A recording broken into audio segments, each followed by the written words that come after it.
High school sports fans, Trent Green here, and when I want the latest scores and news, there's only one place I go, 810varsity.com. Live scores, features, brackets, and even watch games live on the laptop, phone, or mobile device. Watch the Lee Summit, Blue Springs, and Park Hill schools, Blue Valleys, Olathes, Rockhurst, Miege, Lansing. The list goes on and on into Missouri and Kansas. And playoff broadcasts too, plus top 25, awards, and more. Check it out now, Kansas City's home for high school sports, 810varsity.com. Varsity.com.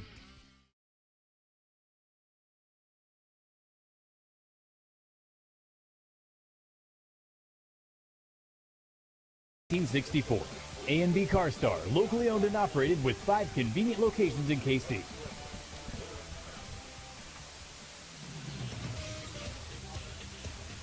Aquinas and Mill Valley are two programs that are all too familiar with each other.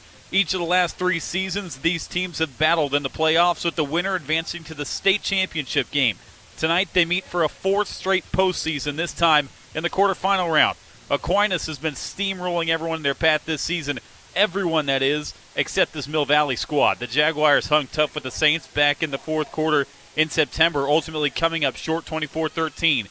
Now it's time to write a new chapter. I'm Tim Spurl, he's Jeremy Crabtree, and is there anything better than a rivalry game in the playoffs? Nothing, especially when it's 24 degrees outside. Feels like it's 12, and a spot on the state semifinals on the line. And, Tim, this is a great opportunity. If you talk to the Mill Valley coaches, they felt like they let the game get away from them earlier this season. They believe they've got a game plan cooked up that will help flip things around this time. They're also excited about this cold weather we've got tonight. When Mill Valley beat Aquinas 14-13 back in 2016, it was almost identical night. Temperatures in the low 20s, cold north wind, and Aquinas heavily favored to win on their home field. But that night, the Saints fumbled the ball 5 times, including a fumble inside their 5-yard line with 2 minutes to go. But when you take off your Jaguar-colored glasses, Aquinas is and should be the big favorite. The Saints have elite college-level talent on both sides of the line, the best defense in the state, the best running attack in the state. But this was a similar story back in 2016, and that's why tonight's matchup should be a fun one. Mill Valley will touch the football first from St. Thomas Aquinas, and you said it, it is cold. About 24 degrees, the wind chill of 12 degrees right now. The wind is whipping around the flags out of the end zone to our left. The wind coming out of the north, blowing right over into the Mill Valley sideline across the way. But it is packed here at St. Thomas Aquinas. The Mill Valley fans, they traveled very well from down the road. And again, the Jaguars will touch it first. They're in their all-white uniforms, white helmets. Aquinas will kick this ball left to right. They're in those navy uniforms, the gold helmets, the gold pants. This is playoff football. 12 degrees, it feels like, here in Overland Park. The wind takes the ball off the tee. We're going to have to reset it up.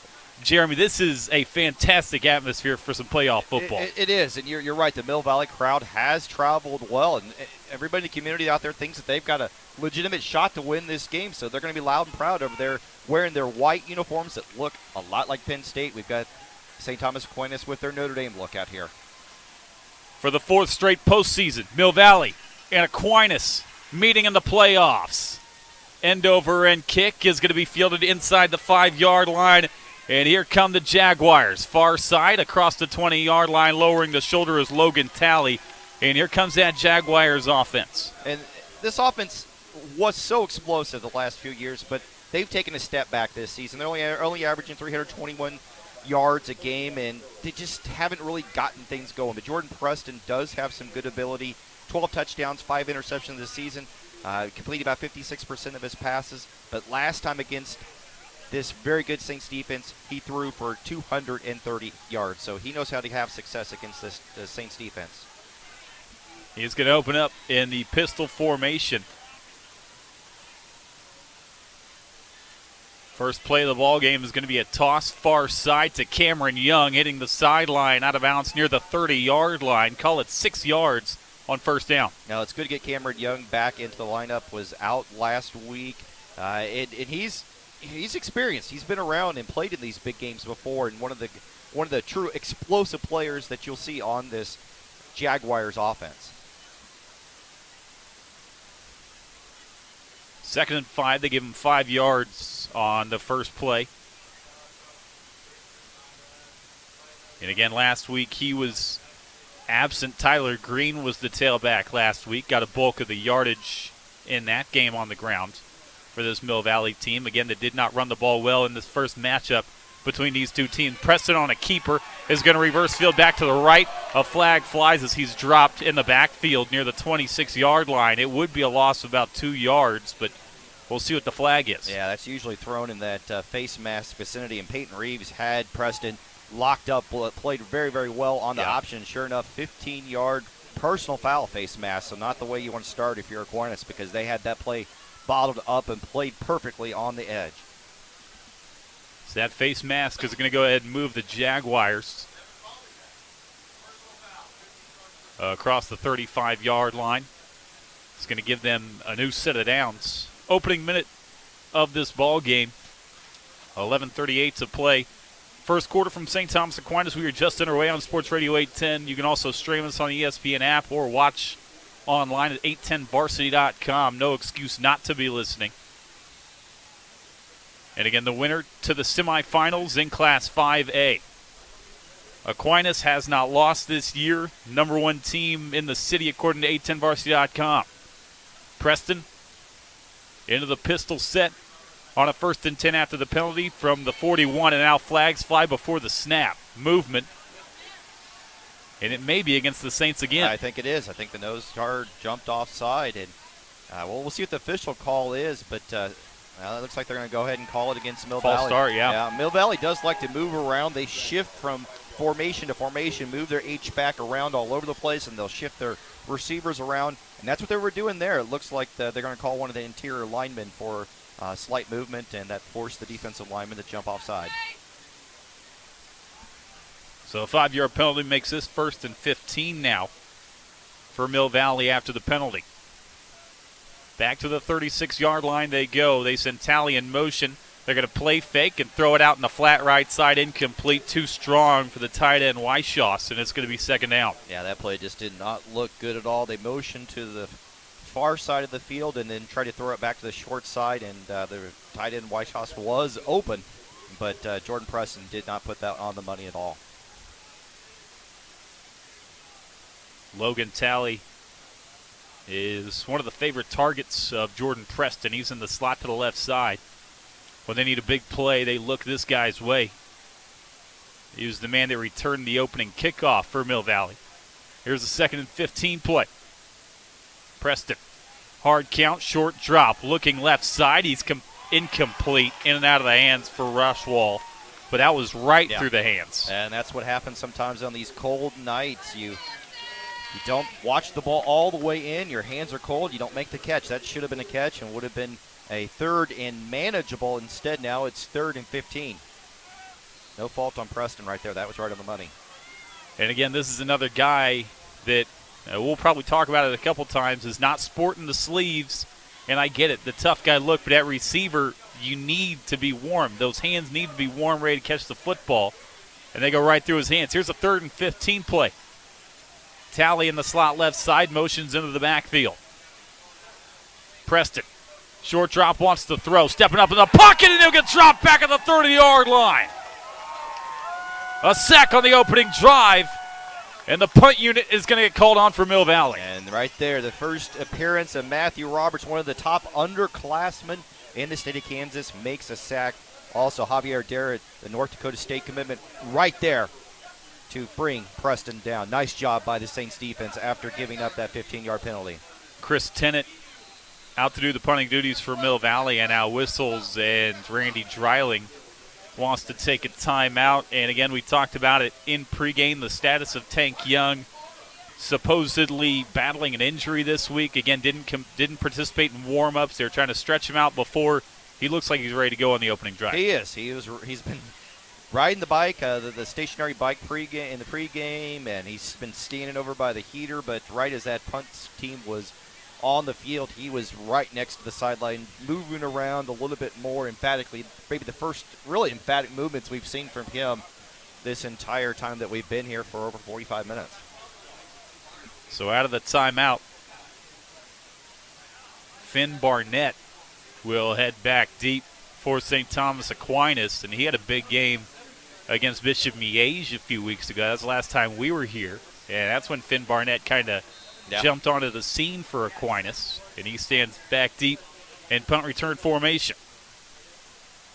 Tennant to do the punting duties for Mill Valley. Snap is a wobbler, but he catches it clean and gets off a line drive low kick that hits across midfield.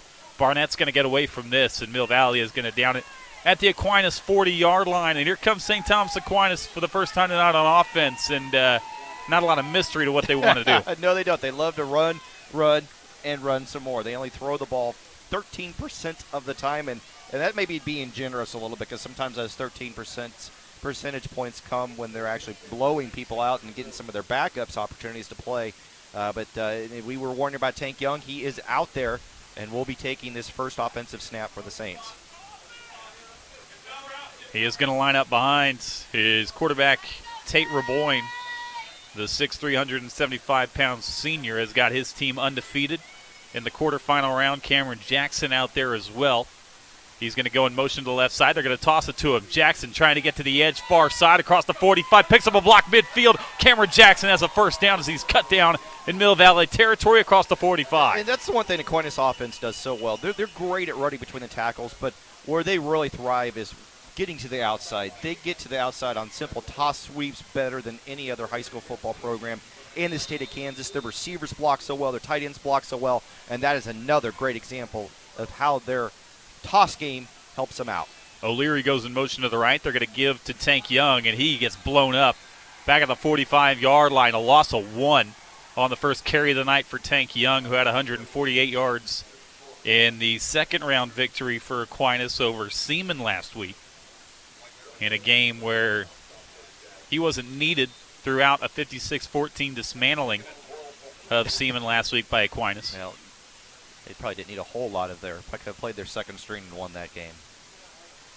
So a loss of a yard, 2nd and 11 for the Saints. They're going to option pitch near side to Young. Young tries to stiff arm pass 1, climb across the 45, spins to the 40, and he's dragged down by 2 Mill Valley defenders near the 39-yard line. That's just crazy right there. That's a great play by this Mill Valley defense. They blow the play up, and he's still able to get 5 or 6 yards with just power running through tackles. Yeah, the first guy was back there 3 yards deep in the backfield.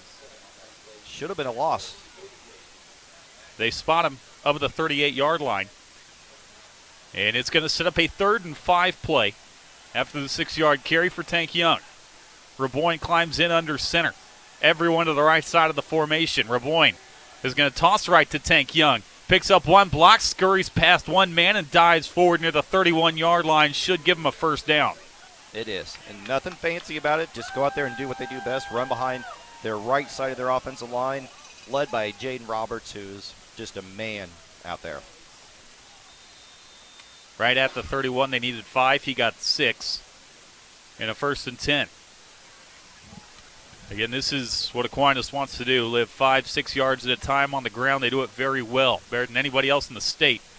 Young is going to be faked to. Raboyne is going to keep it right side and pick up 10 yards to the 21-yard line. They may move the chains again for him. And, Raboyne, he doesn't run the ball a lot. I know he's got 60 rushes, but he only has 200 yards rushing this season. He does a good job of distributing the ball off to his running backs, whether it's the fullback, whether it's the H-back, whether it's Tank Young, the running back. He's more of the guy that makes this offense go, and that was one of the first times we've seen him kind of call his own number on that option attack. They mark him a yard short of the first down, a gain of 9, 2nd and 1 from the 22 of Mill Valley. Raboyne climbs in under center on this 2nd down play. He's going to fake to Young. He is going to get tripped up behind the line of scrimmage near the 23-yard line. I think he just caught the foot of one of his linemen. Actually, it looked like he caught the foot of Tank Young as he ran through the middle there on the fake. Again, that's something that they don't ask him a whole lot to do. He's usually just handing that ball straight off there on that 3rd and 2nd and short. They try to pull it to get the big play, and it busts in their face. 3rd and about 1.5 yards after Raboyne trips in the backfield. And again, everyone in formation to the right side except for Young, who's a straight deep back. They're going to give to him behind right guard, bounces off 1, fights forward to the 31-yard line, maybe pushed forward enough. He is right at the sticks. Yeah, maybe just enough, but if you're Mill Valley, you're liking what you're seeing. You're getting some good penetration. You're blowing past some of the offensive linemen. But, it's just typical Aquinas football, though. It's still effective enough. As good as you're playing on defense, if your defense getting some penetration, this powerful rushing attack is still picking up enough yardage to get the ball down the field. Yeah, they give the Saints a first down just across the 21-yard line, knocking on the door of the red zone. Is St. Thomas Aquinas, 6:50 to go, opening quarter, no score.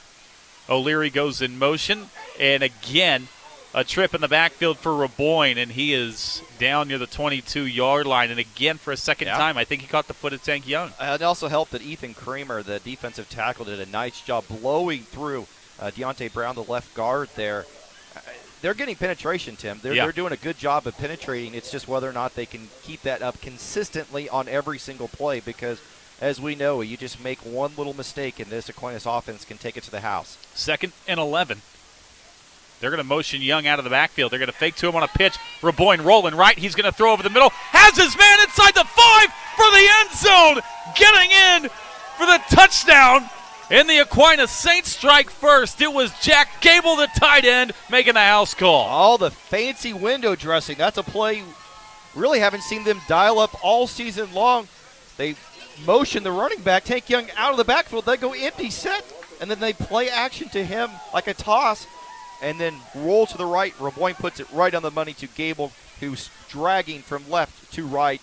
He catches it and walks right into the end zone. Nice job here by the Saints to strike first. Extra point unit on.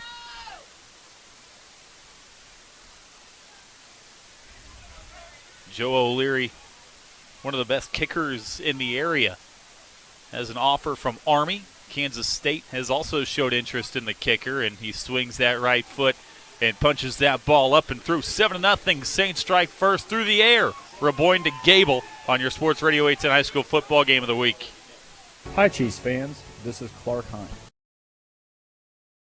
High school sports fans, Trent Green here, and when I want the latest scores and news, there's only one place I go, 810varsity.com. Live scores, features, brackets, and even watch games live on the laptop, phone, or mobile device. Watch the Lee Summit, Blue Springs, and Park Hill schools, Blue Valleys, Olathes, Rockhurst, Miege, Lansing. The list goes on into Missouri and Kansas. And playoff broadcasts too, plus top 25, awards, and more. Check it out now, Kansas City's home for high school sports, 810varsity.com.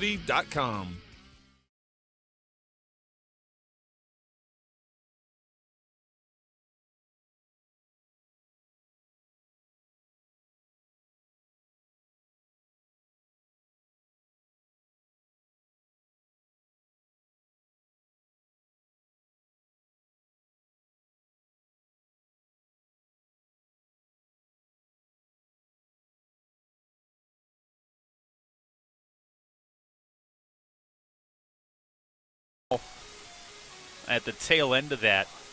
And so Aquinas is going to be kicking off the Mill Valley 45-yard line. And Joe O'Leary's got a really big leg, and a touchback here is probably a no-brainer as O'Leary smashes this one through the back of the end zone. Well, he hit the scoreboard, yeah. So with a 20-mile-an-hour wind in his back, too. That helps. Yeah. So here comes Mill Valley for the second time, and their first drive, not much going for them. They were benefited from a face mask penalty, but really didn't get anything going. Had some drops as well. Yeah, the drops really bit them in the butt. They need to get Cameron Young going on the running attack. Because if he gets going, this offense is multidimensional. That's been their problem all season long. They just have really, really struggled running the ball very effectively, and forces them to be one-dimensional and throwing the football only, and that's not, you don't want to put that all on Jordan Preston against this very good defensive line. He'll get eaten alive. Preston is going to be by himself in the backfield on this first down play. 3 receivers to the right, 2 to the left. Empty backfield. Preston is going to zip a screen far side to Logan Talley, who picks up 1 block, carries a man to the 24-yard line. And this is far and away the number 1 option in this offense. And, again, Logan Talley's a guy that's been around and played on a state championship team, was a key part of their offense last season. And you got to get him involved. He averages 12.4 yards a touch, 3 touchdowns, 7.8 yards a rush. So he needs to be involved in this game plan here tonight for the Jaguars to be effective.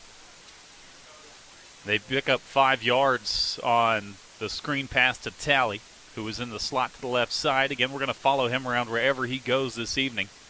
Preston, a hard count, checks the far side for the signal. Cameron Young is the deep back in the formation for the Jaguars behind Preston, who claps his hands and now whistles. And a timeout for Mill Valley before the snap. Taking a lot of time to get these plays in here. Well, then they also called an audible there at the line of scrimmage to change the play. Sometimes you just don't want to get too fancy. You just want to run the play. You're going to force yourself to burn a timeout in the first quarter. And in a game like this, I mean, it's something that's kind of overlooked as well, but you don't want to spend a lot of time, especially early on in the game, taking the play clock down, standing around, because, again, the wind chill feels like it's 12 degrees, and it's going to drop a little bit throughout the game. So you don't want these guys sitting here at a receiver in the backfield just getting blasted by wind for 20 seconds at a time. You don't want to take that much time. And, again, that's something that's overlooked a lot. You're right. It's hard to stay warm, and if you're spending a lot of time getting your body warm, your head sometimes gets mentally checked out of the game too. 2nd and 5 out of the timeout. Moore standing around here as they're lined up, and another player late getting on the field from Mill Valley. Boy, they come out of a timeout, and they didn't even have all their personnel on the field. Play clock inside 10. And now whistles. And do we have another timeout? 12 men on the field. No flag. No, they just tossed a flag. And now it is. So an illegal substitution, and boy, you can't have that out of a timeout. Oh, no. And you can't have that when you're trying to beat the number one team in the state, the number one team in the city. You name it. Aquinas is not one of these teams that needs to have a lot of gifts handed to them, to tell you the truth. And again, Moore standing around for these guys. It's been about a minute since the last snap. So here we go, 2nd and 10. The 5-yard penalty negates that last catch. They're going to option to the near side. Preston's going to keep it, and he's going to get pinballed down near the 18-yard line. Loses 2 on the play. Nice and here comes 3rd down. Yeah, nice job by Ben Turla, the big defensive end. Everybody talks about Derek, Peyton Reeves, and Matthew Roberts, but Ben Turla has had a very good season, and right there makes a nice read on the option play, forcing Preston to cut back up inside. Now 3rd and 12, not the situation that Mill Valley wants to be in, and this is not ideal for them because they're not a 3rd and long conversion type team. 3rd and 12 play. Off their own 18-yard line. Got to get out across the 30 to move the chains. Preston out of the shotgun formation. Pressure in his face. Preston goes down inside the 10. Bo Meisenheimer is a sack machine. Has 18 hurries on the season. Add 19 and add a sack to it. He's, again, this defense is so good, so underappreciated because everybody talks about how great their offense is. But their defense has just been outstanding all season long. And the Eagle linebacker came on a blitz, and he was untouched, Tim. You've got to pick him up. Chris Tennant stands in the back of his end zone. This is dangerous territory. High snap. He's able to reel it in, get off another line drive kick against that strong wind that is going to bat it down short of the 35, down at the 33. And, again, he got rid of it. Yep. It was a solid punt, but that wind is so strong that it just beat it down. Yeah, he hit it hard, like you said, Tim, and just unfortunately for Mill Valley, the wind beat it down. Let's get some scores from the E10 varsity scoreboard. Don't forget, you can watch some of these other key playoff games on both sides of the state line tonight. The Class 6A playoffs, Blue Valley North is up 6-0 over Gardner Edgerton. Olathe North is up 7-0 over Shawnee Mission East. Manhattan High is up 7-0 over Free State. Topeka High is up over 7-0 over Derby. That's a little bit of a surprise here, too. They're going to open this drive. Boy with a play fake, going for it all. Has a man behind the defense, and he overshot him. T.J. Williams Bay, there was no one within 10 yards of him, and Raboyne left it too strong. And that's what happens when you run the ball so well. Their play-action game is so deadly, and Williams Bay was wide open, and Raboyne on the fake, stumbled out. I think he tripped over one of his linemen again just never really got set and was unable to connect on that. That would have been a 6-pointer right there. The interior of this Mill Valley line has been impressive. They're going to toss play far side. Cameron Jackson trying to get to the edge, cuts it up near the hash mark, runs the man over, and he's short of the first down marker by about half a yard. 9 yards for Cameron Jackson. Boy, he's explosive, and it's just, you forget about him sometimes in this offense because of Tank Young and the year that he had, but Cameron Jackson's no slouch at all. He is outstanding to watch, and He's explosive, kind of the lightning to Tank Young's thunder. 3rd and short for Aquinas after Cameron Jackson's carry. They're going to send him in motion. Movement before the snap, flags fly, and they may have drawn Mill Valley offsides, and they did. Christian Roth, the senior, one of the leaders on this defensive line, just jumps offside. Again, not what Joel Appleby is wanting from his squad. They try to play mistake-free. They traditionally have been mistake-free, but this year's squad has made more mistakes than some of his most recent squads, and that's just a bonehead play right there to give. First down. They're going to toss to Joel Leary, drops the football, picks up at the 25, scampering near side, and he gets roped down short of the 20-yard line. And they're going to lose some yardage. But a good job, I guess, by Joel Leary to pick it up off the hop. But we're starting to see some of the things that the Mill Valley coaches thought that they might be able to see tonight from Aquinas, because they have to be perfect with all the reads, all their pitches. And when it feels like 12 degrees outside, your hands are cold, and mistakes happen like that. And right there, that pitch hit him in the hands. He should have had it. And again, that might be the Achilles heel for this Aquinas team. They do fumble the football. They're going to fake the toss. Raboyne's going to roll right. He wants to fire for the end zone. Has a man. Caught. Touchdown. Theo Grable in the end zone, and Tate Raboyne has thrown 2 first-quarter touchdowns. Only 10 on the entire season. And coming in tonight has 2 now. And Theo Grable was wide open. Similar type of action that they scored on the first touchdown of Jack Grable. This time it was the receiver coming across, and guess what? Grable was wide open in the back of the end zone too, so Raboyne could have had his pick of guys to throw to. Instead, connects with his receiver. Aquinas fully in charge of this game early on. O'Leary on for the extra point. They drop it, and it gets fallen all back on the 10-yard line, so after the bot snap, it will stay 13-0, but Raboyne tacks on another touchdown on your Sports Radio 810 High School Football Game of the Week.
Mill Valley in a little bit of trouble here early on. 13-0, 2:14 to go in the opening quarter. Tate Raboyne has thrown 2 touchdown passes for Aquinas.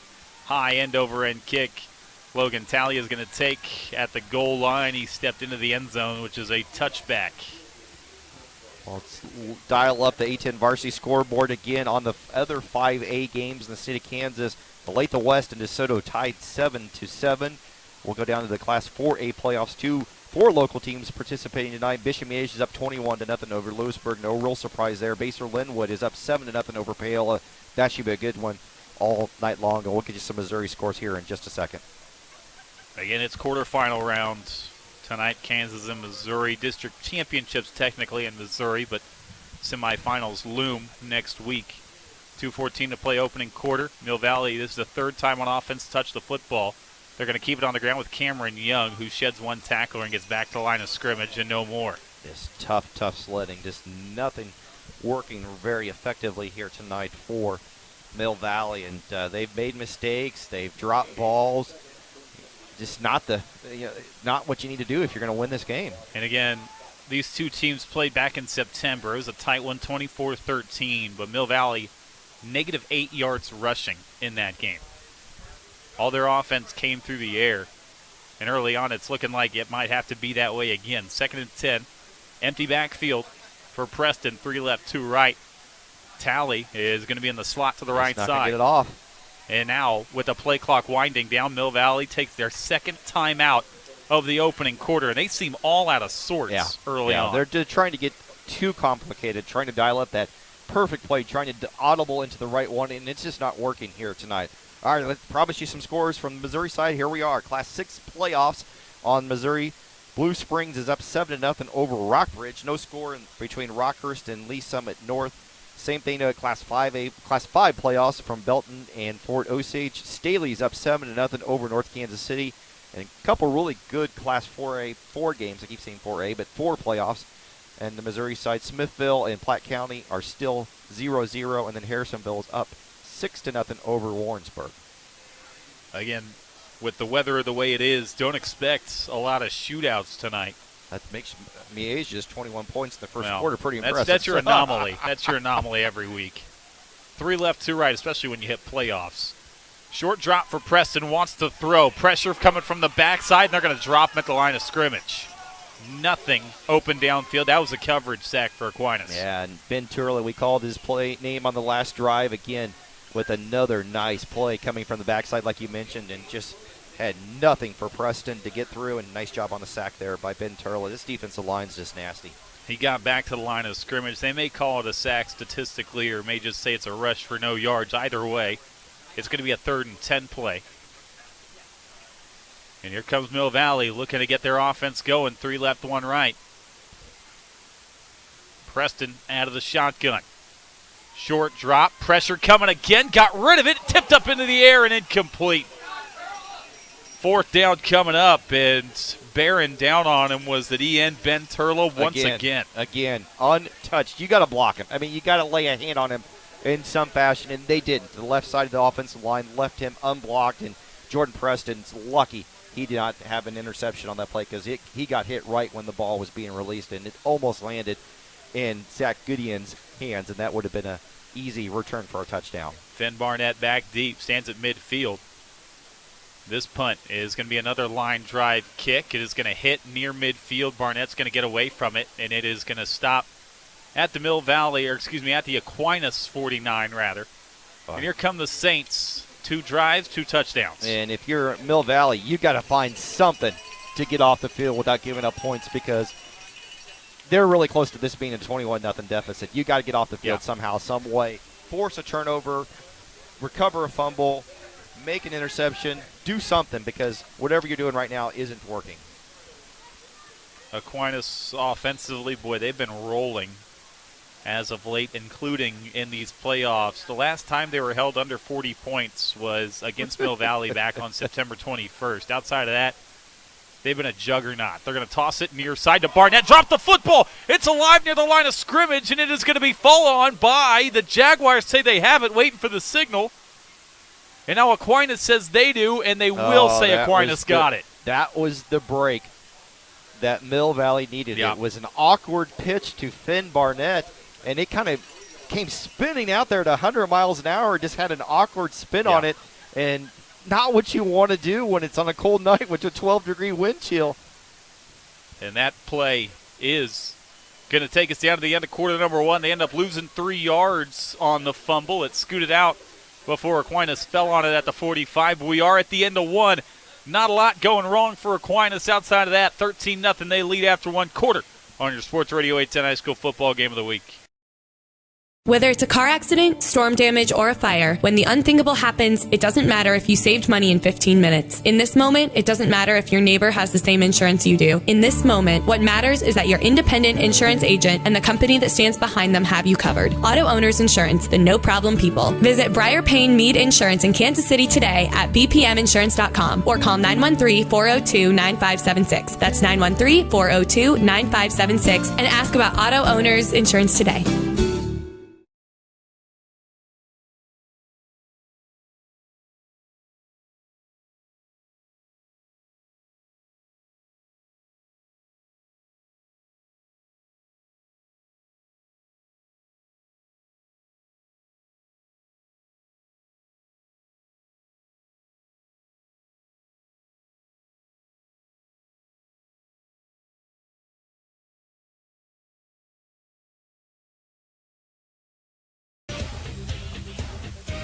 Welcome back to St. Thomas Aquinas High School as we open quarter number 2. I am Tim Sprill. He is Jeremy Crabtree. 13-0 Saints after one quarter. But after they recover their own fumble, they'll lose 3 yards. They'll be 2nd and 13 to open up quarter number 2. Finn Barnett to the left side for Roboin, who climbs in under center, who wants to throw it to Barnett on a hitch route. It is incomplete through the hands, and it'll be 3rd and long. And it's interesting. We're seeing a much more aggressive Aquinas here in this game. I mean, they've thrown the ball more than I think we've seen them throw the ball in the first half in a long, long time. And Roboin, he must have got hit at the tail end of that because he is limping. Or what it could be is someone stepped on that foot. And in the cold, if you get a cleat on the toe, boy, that stings a lot more than it would if it was 80 degrees out. Yeah, there were multiple players there calling. Cameron Jackson was trying to signal the sideline to get a sub in, but you give Roboin a lot of credit. He's going to try to battle through this here. 3rd and 13 for Aquinas. O'Leary goes in motion. They're going to give it straight up the middle. Tank Young breaks one tackle, a stiff arm, and he gets dragged down at the 45 of Mill Valley. He rakes off 10 yards, about 3 yards shy of that first down. Well, certainly now sets us up for a go for it on 4th down type situation, but you're right about Roboin. He's in pain. He came over to the coaches over there, Coach Dryling, and wincing in pain, but he's back out there. Now Tank Young's coming off the field kind of gimpy too. That was his best run of the ball game to this point. So he heads off on a 4th and 3 play. Roboin, hard count movement, and they got the Jags to jump again. This time on a 4th and 3, that's going to move the chains. Wow, just silly bonehead mistakes, and again, not what traditionally happens with Joel Appleby's squad, but here it is. Just a mistake that gives Aquinas a free first down. Derek Widener was the one with the head start for Mill Valley, and now he comes off. Yeah. That's normally protocol in that usually, situation. Yeah, you make a mistake like that, you're going to be on the bench. You got to head off. 1st and 10 to the Mill Valley 40 after the penalty. And they're going to toss it to Cameron Jackson, cuts it up straight up the middle, and bouncing off one and getting dropped near the 39, 1 yard on the carry. And here comes Javier DeRitt, who's going to check in as an offensive lineman. Yeah, and Tank Young still on the sideline here, but that's kind of, now he comes running back on here, but that's kind of the nice thing that you have, the luxury that you have, is you can run Cameron Jackson out there at running back when your other star running back's out, because he led them to the state championship game last season. He's one of the best offensive players the city is, but it's kind of taken a back seat this year because of the effectiveness of Young. DeRitt is going to be at left tackle, and they're going to run behind him on a toss play to Tank Young, who picks up one block. Hesitation move near the 33-yard line, and he's dropped right there. Pick up about 7 yards. And it'll be 3rd and about 2 play. It was funny. I don't know if you got a chance to watch Darrett on that play, but he got up to that side. He took care of the guy at the line of scrimmage. He got to that second level, and he moves so well. And I know a lot of people, North Dakota State recruited him to play defensive line, but with a frame and a motor like that, he might be an offensive lineman later on down the road. Like you said, he is committed to play at North Dakota State next year. 3rd and 2. Young remains the deep back of the backfield. Jackson to the right of Roboin. With another hard count, he's going to pitch to Tank Young, who is going to get busted around, spins off one, and now he gets dropped a yard deep in the backfield. He was almost 3 yards deep in the backfield, spun off the initial stop, but again, the rest of the guys for Mill Valley were close behind.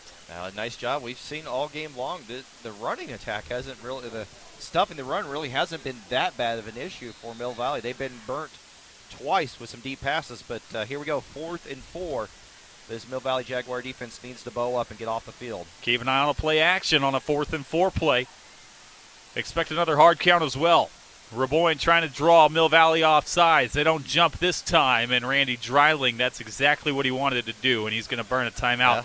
And you can't blame him there. And you kind of saw the Mill Valley defensive line did flinch again, so it took all of their might not to jump offside again. They're just so – when you have a great running attack like Aquinas, you need a good push, You need a good push. You need that little extra effort. You need to try to get that quick get off. And it's walking a fine line between going too soon and then getting that perfect timing where you can make the big play. That's what they're trying to do now. They're down 13 points. They know that if Aquinas scores here, they're probably done. They're in some trouble, yeah. They're certainly in some trouble.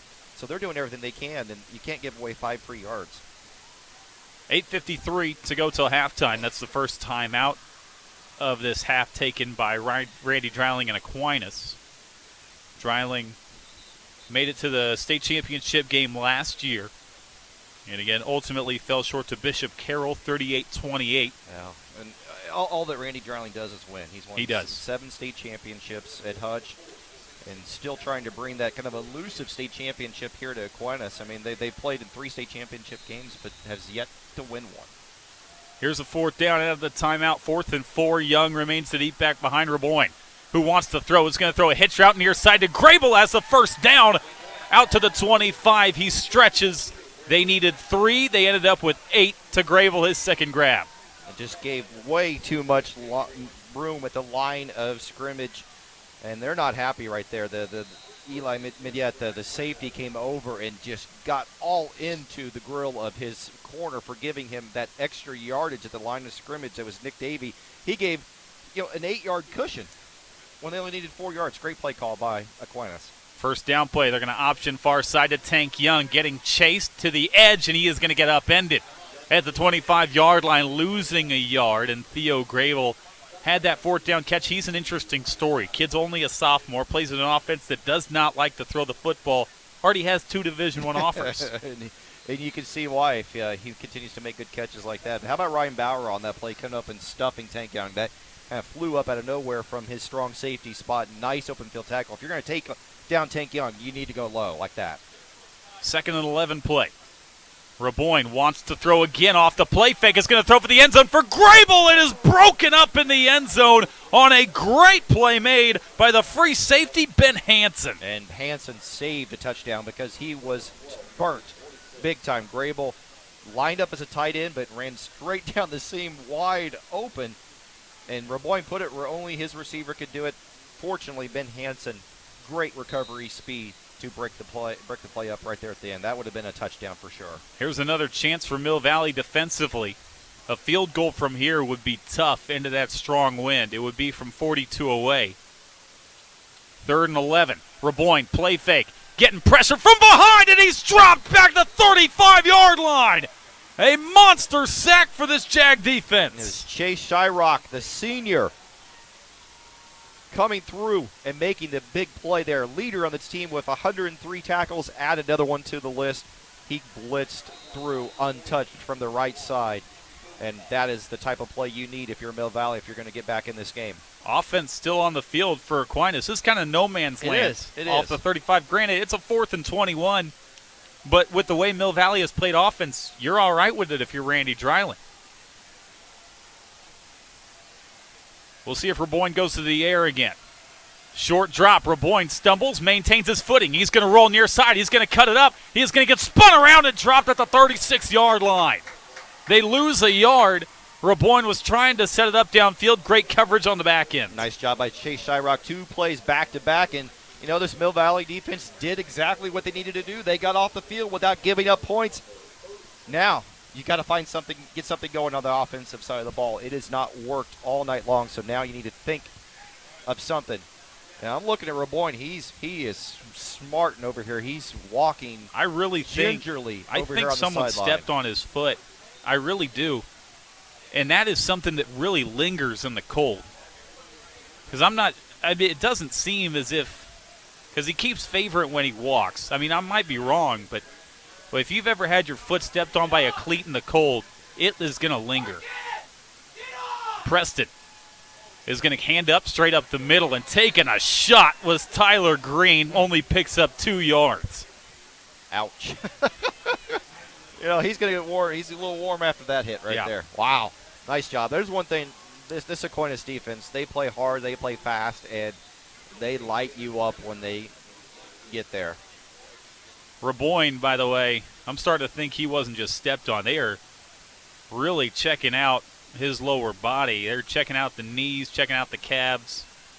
So I think it was a lot more than just getting a foot stepped on. Raboyne in a lot of pain on the near sideline. 2nd and 8 play. Preston is going to option near side. Late pitch to Green, who drops the football It is alive at the 34-yard line, waiting for the signal. Saints say they have it. No call yet. There is a Jaguar at the bottom of the pile. And it's Saint football. Aquinas recovers the fumble. Jaden Russell, first man on it. And Jaden Russell, the kid that has Division I offers but really hasn't played up to the caliber you expect of a kid that has Big 12 level offers, comes up with maybe the biggest play of his senior season. That play was well defended. The option did not work well at all and forced Preston to pitch it, and it just did not go well at all. And Jaden Russell comes up with a big, big fumble recovery. Mill Valley got a big play defensively, and now they give it right back. Aquinas back out there. Tate Raboyne back out there. I mean, he's a tough kid. Give him some credit. They send O'Leary in motion. Raboyne is going to roll near side. Raboyne is going to let one go for the end zone. It is caught short of the end zone by his tight end. Coming back to the football, making another grab is Jack Gable, and it's first and goal. That might be where the wind actually helped Aquinas, because the defensive back was right there. But the ball, with it being a little underthrown, getting caught up in the wind, Grable was able to come back and kind of field it like a center fielder and position the defensive back at his back, and he makes the catch. Yeah, that's supposed to be a home run throw, but again, we talked about this wind is killing that ball. First and goal, though, they're going to give to Young behind right guard, pushing the pile forward, just short near the 2-yard line. Well, if you're Mill Valley, again, you got to find a way to make a play. It'll be second and goal. They spot him actually way back near the 4. I didn't think that was a great spot, but here comes second and goal now. Young remains the deep back. 5:16 to play before halftime. Raboyne is going to give to Tank Young, pushing the pile across the goal line for touchdown number 1 on the night. Touchdown number 3 for the Saints. They lead 19-0. Well, when they need to get short yardage, guess where they go behind? They go behind number 79, Jaden Roberts. The right guard blows a hole. And Young doesn't need a whole lot of room to get through, but there was plenty of room for him to scoot through to get to the touchdown. And again, after a turnover, Aquinas does what good teams do. They take full advantage of it and put points up on the board. O'Leary out there. They dropped the last extra point attempt. This snap is controlled. Good hold, and the kick is up and through. 20-0 Aquinas, capitalizing off the turnover on your Sports Radio 810 High School Football Game of the Week. Checking from Community America gets you closer to the game. Is there any better way to get closer? Hey, man. Go long.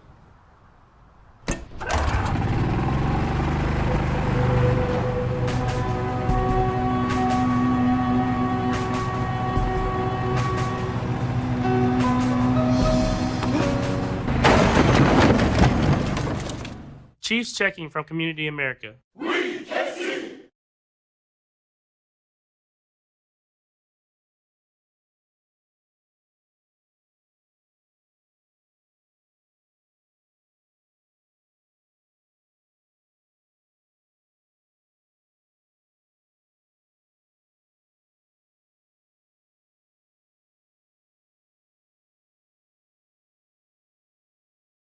Company works with both residential and commercial customers. 4-generation family owned and operated.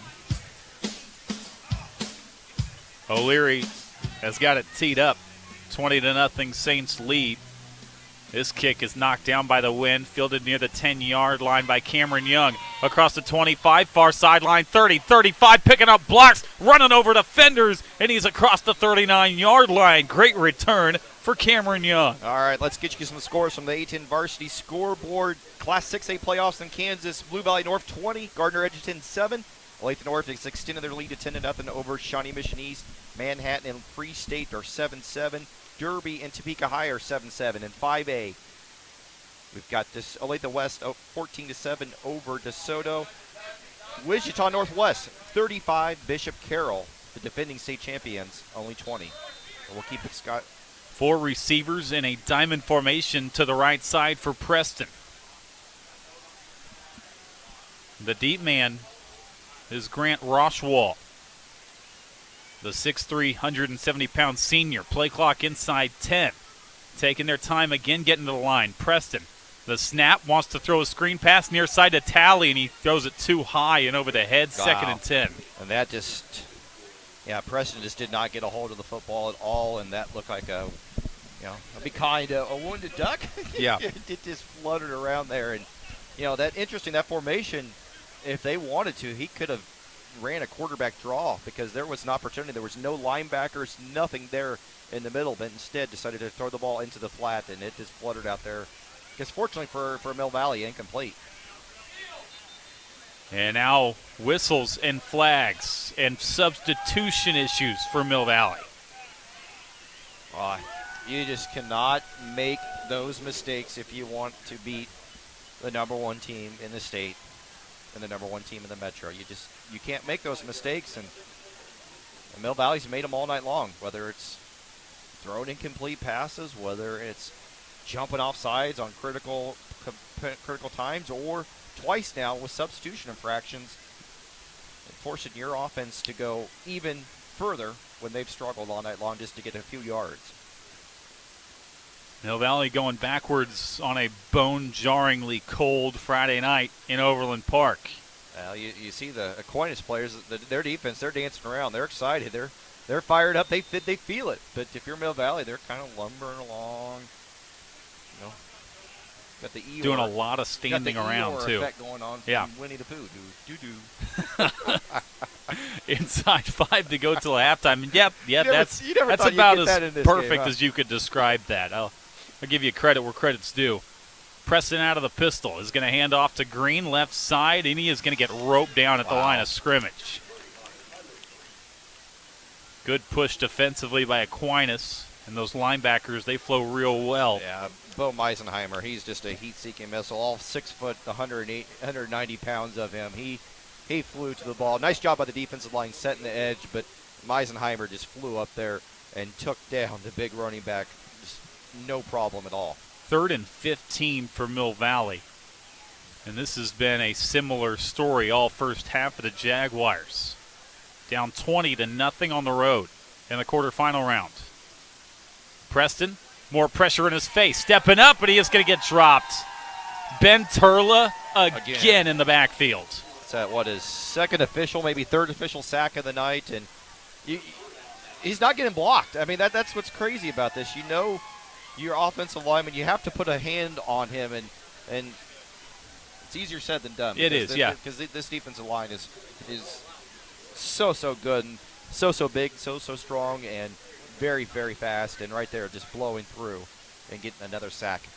Clock rolls inside 4 minutes. Punt unit out there again. This one is going to get caught up in that wind, and it's going to carry. It hits across the 35-yard line on the far sideline. It's going to skip out of bounds, and they're going to walk this one up near the 39-yard line.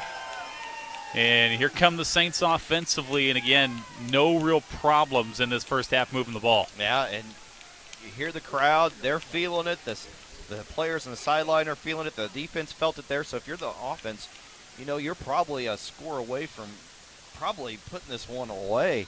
So you go out here right now with 3 minutes left in this half and put the hammer down. Aquinas has gotten 2 through the air from Raboyne and 1 on the ground from Tank Young. And they're going to option pitch it to Tank Young near side. Young gets 1 block on the perimeter across the 45 midfield. Tank Young lowers the shoulder, and he's dragged down near the 43-yard line of Mill Valley. We talked about it earlier in the game. They're just so good running the ball to the outside. Yes, they're a flex bone team that does run the ball efficiently to the inside, but gosh, they're so fun to watch when they run it to the outside. Their blocks, the receivers block so well, the tight ends block so well. And they block well down the field, too. I don't know if you saw there, the receiver, Theo Grebel, was blocking 10 yards down the field and let Young get that extra yardage. 16 yards on the carry. They're going to turn, give to Tank Young behind right guard. Big hole, Tank Young skipping past the man, 30, 25, stutter step, still on his feet across the 20, and he gets dragged out of bounds. Tank Young making some magic happen. And I don't know if he's 100%, Tim. I mean, it's very clear he's not running at the full speed that he normally runs at. But guess what? an 85, 75% Tank Young, still better Still than very probably good, yeah. most of the other running backs in the entire state of Kansas. And right there, just a nifty move, making an open field defender miss and then getting that extra yards. That was a fun run to watch. Mark him out at the 21-yard line in Mill Valley. Again, knocking on the door of the red zone. 3:13 to go second quarter. They're going to give to Young on a dive play, and he moves the pile across the 20 near the 19-yard line, 2 yards on first down. Yeah, I am a little surprised that he hasn't been more banged up this season as much as they used right. him. He came into the game with 160 rushes. That's a lot of touches.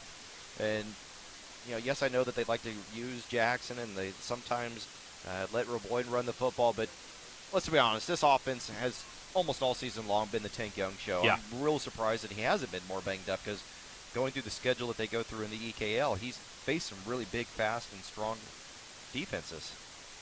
Second down play, they're going to pitch to Tank Young, dodges one man, and he spins down to the 20-yard line, going to lose a yard. And it's going to be third and about 9. See, that's a great example. I think a couple of weeks ago, a healthy 100% Tank Young puts his foot in the ground and gets up the field and just didn't have that extra gear here tonight. And he does look winded. He had to get picked up off the turf by one of his linemen there. And now he's going to come off the field, and Charlie McCormick is going to replace him on a 3rd and long play. 2 minutes exactly to go till halftime. 20-0 lead. St. Thomas Aquinas over Mill Valley. McCormick, the deep back. O'Leary goes in motion to the right side. He's going to get the pitch near side, and he's going to get tripped up 3 yards deep in the backfield. And he did more slipping on that play. Yeah. Shyrock is going to get credited for the tackle, but O'Leary just slipped. And Joel Appleby does call it. It's Joel Appleby that calls the timeout there. The white hat signaled it was Aquinas timeout, but Joel Appleby from Mill Valley, interestingly, calls a timeout, hoping that he can get his team off the field on this 4th down and save some time for his offense to do something. And this is, obviously we've talked about the weather, but O'Leary may have caught a patch of ice, and there's ice still all around this place. They were kicking some ice off the top of the press box. There's ice throughout the bleachers, and I wouldn't be surprised there are patches on this field. There was some snow down in the corner of the end zone. I was walking across it earlier before the game here. So let's get some scores from the A10 varsity scoreboard. Let's go to the Missouri side here. Blue Springs 15, Rockridge 13. Rockridge has come back in a shootout at Rockers and Lee Summit North. Rockers 3-0 over Lee Summit North. I kind of expected that one to be a little bit more of a defensive game than what we thought. Belton is up 7-0 over Fort Osage. And Belton pulled the big surprise last week, beating Raytown. Maybe they're going to carry that through. Staley having no problem at all. Looks like the North Kansas City Hornets, CDJ Price's Cinderella story might be over. Staley 21, North Kansas City nothing. We'll get you some Kansas scores if we can. They'll definitely bring them to you at halftime. Roboyne's going to play fake on a 4th and 12. Set the screen pass near side that is through the hands and incomplete. And it's going to be a turnover on downs. That pass off Roboyne's back foot. Didn't have enough juice to get to Tank Young. Yeah, it just did not look good at all. And they're trying to a little extracurricular a little bit of John. Yeah.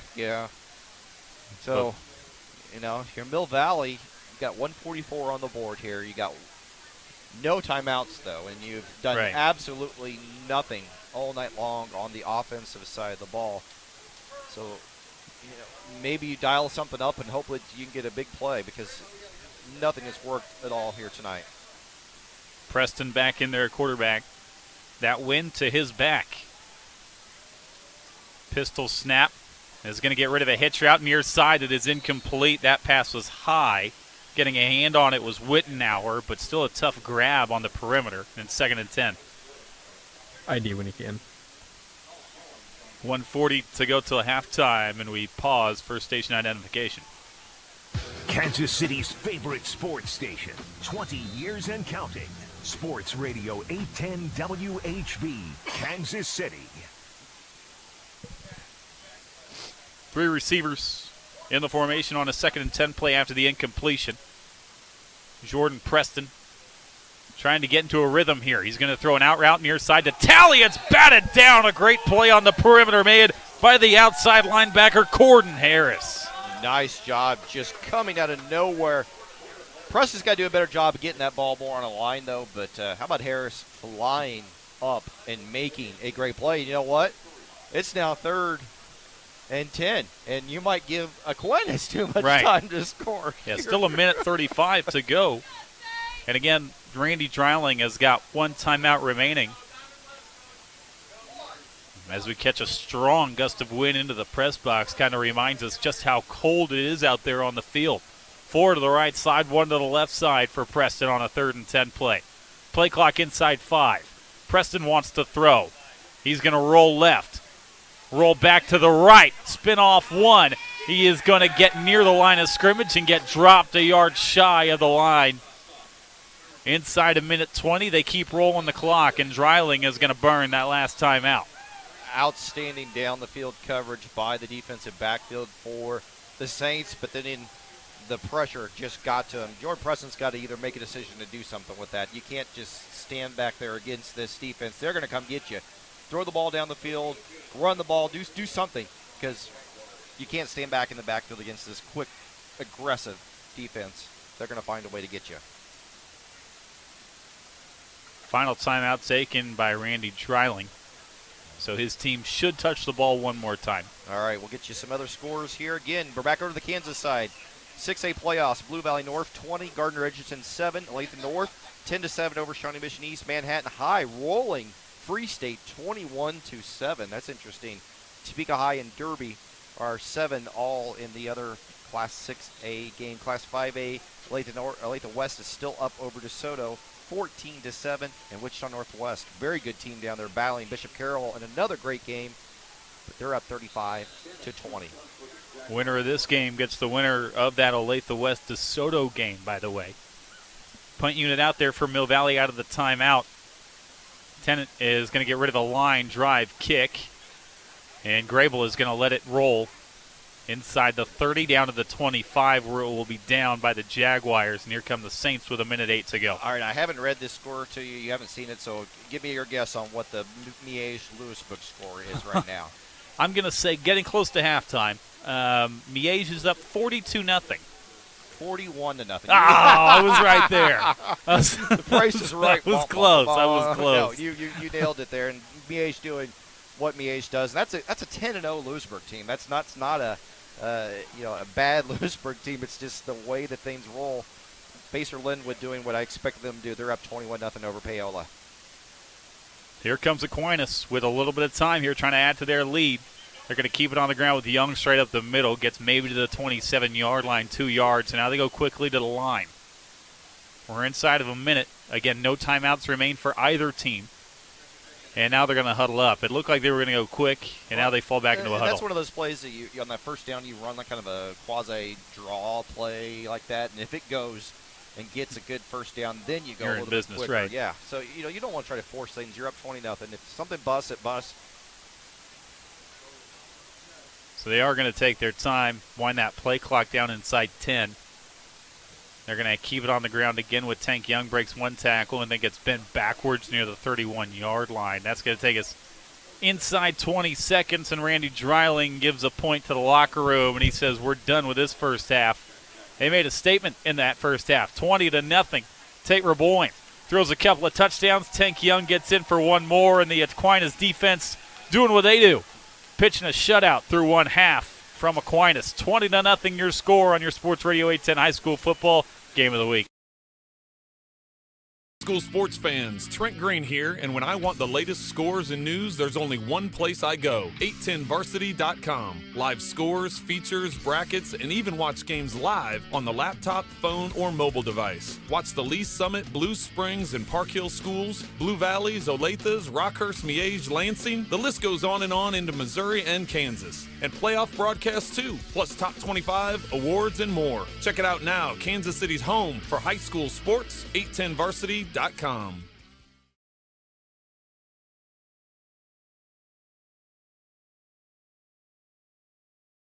Have plumbing needs, whether a residential or commercial customer? Kansas City has turned to Gray Bill Plumbing since 1986. Gray Bill Plumbing strives to be the premier plumbing and mechanical contractor in the Kansas City area while offering unique solutions to general contractors, architects, designers, and homeowners. Call Gray Bill Plumbing at 913-432-9660. That's 913-432-9660. Or visit online at graybillpipeworks.com. Gray Bill Plumbing, a proud supporter of St. Thomas Aquinas Athletics. Go Saints! Chiefs checking from Community America gets you closer to the game. Is there any better way to get closer?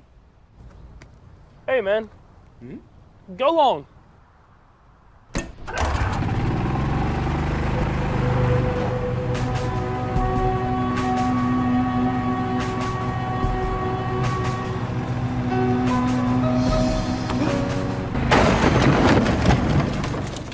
Chiefs checking from Community America.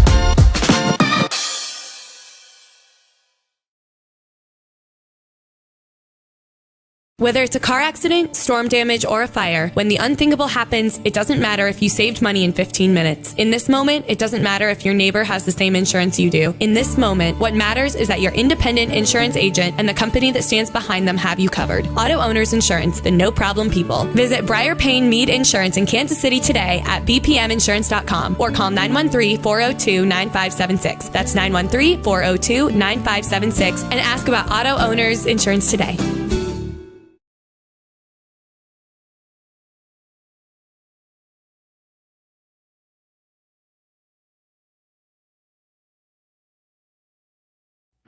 High school sports fans, Trent Green here, and when I want the latest scores and news, there's only one place I go, 810varsity.com. Live scores, features, brackets, and even watch games live on the laptop, phone, or mobile device. Watch the Lee Summit, Blue Springs, and Park Hill schools, Blue Valleys, Olathes, Rockhurst, Miege, Lansing. The list goes on and on into Missouri and Kansas. And playoff broadcasts too, plus top 25, awards, and more. Check it out now, Kansas City's home for high school sports, 810varsity.com.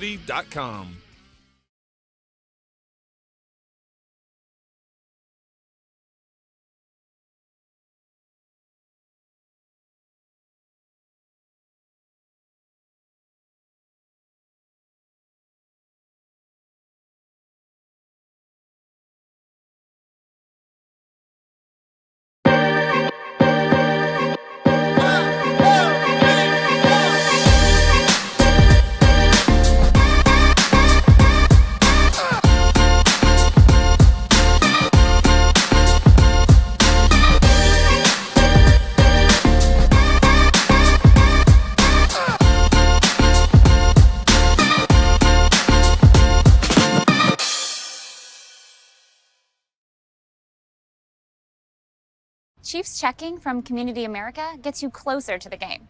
Is there any better way to get closer? Hey, man. Go long.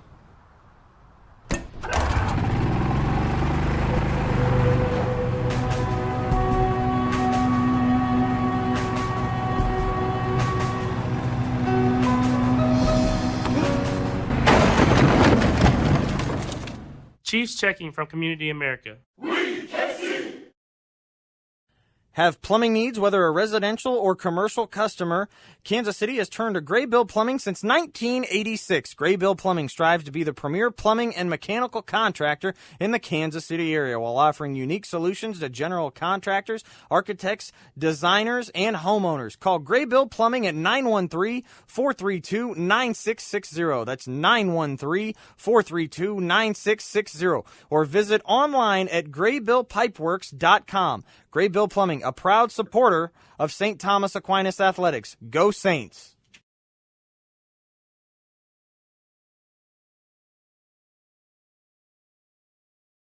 Whether it's a car accident, storm damage, or a fire, when the unthinkable happens, it doesn't matter if you saved money in 15 minutes. In this moment, it doesn't matter if your neighbor has the same insurance you do. In this moment, what matters is that your independent insurance agent and the company that stands behind them have you covered. Auto Owners Insurance, the no-problem people. Visit Briar Payne Mead Insurance in Kansas City today at bpminsurance.com or call 913-402-9576. That's 913-402-9576 and ask about Auto Owners Insurance today.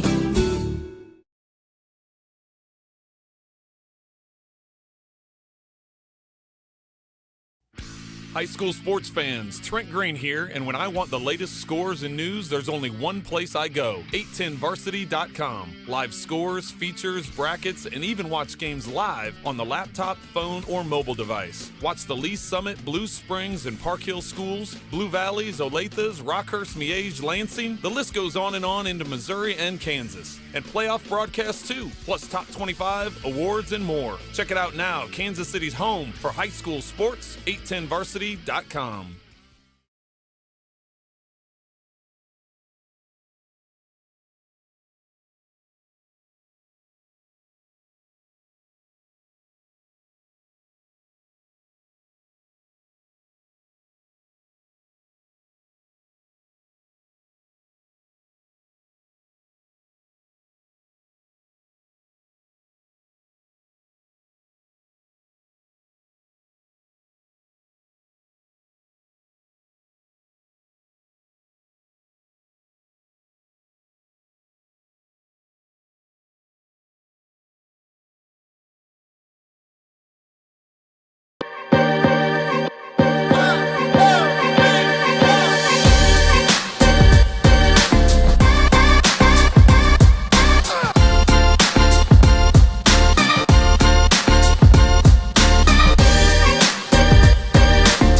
Chiefs checking from Community America gets you closer to the game. Is there any better way to get closer? Hey, man. Go long.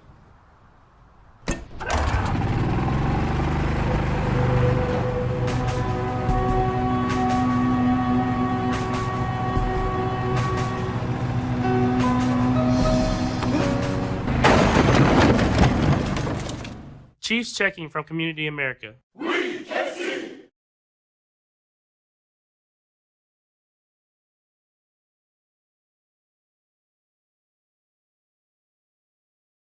Have plumbing needs, whether a residential or commercial customer?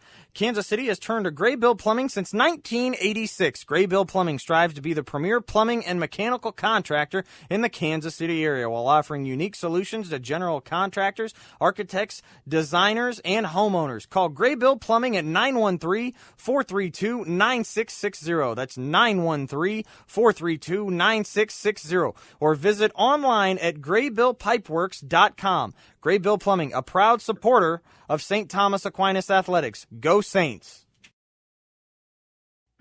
High school sports fans, Trent Green here, and when I want the latest scores and news, there's only one place I go, 810varsity.com. Live scores, features, brackets, and even watch games live on the laptop, phone, or mobile device. Watch the Lee Summit, Blue Springs, and Park Hill schools, Blue Valleys, Olathes, Rockhurst, Miege, Lansing. The list goes on and on into Missouri and Kansas. And playoff broadcasts too, plus top 25, awards, and more. Check it out now, Kansas City's home for high school sports, 810varsity.com.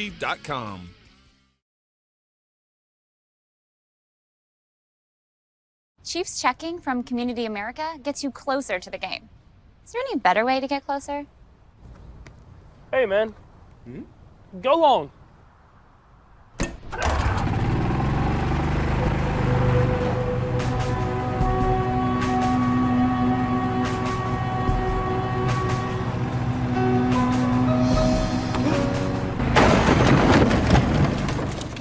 Chiefs checking from Community America.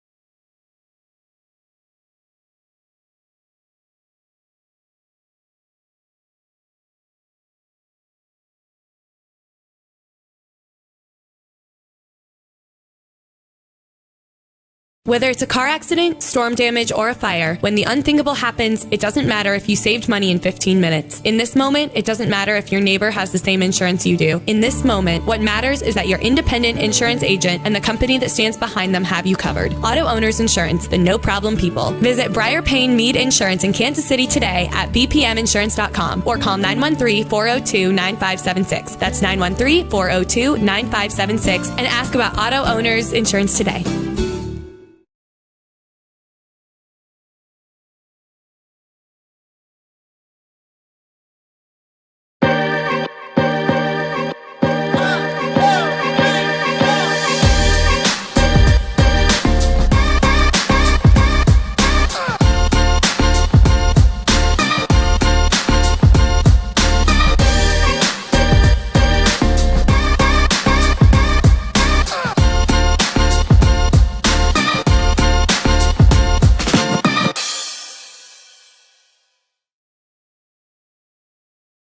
Chiefs checking from Community America gets you closer to the game.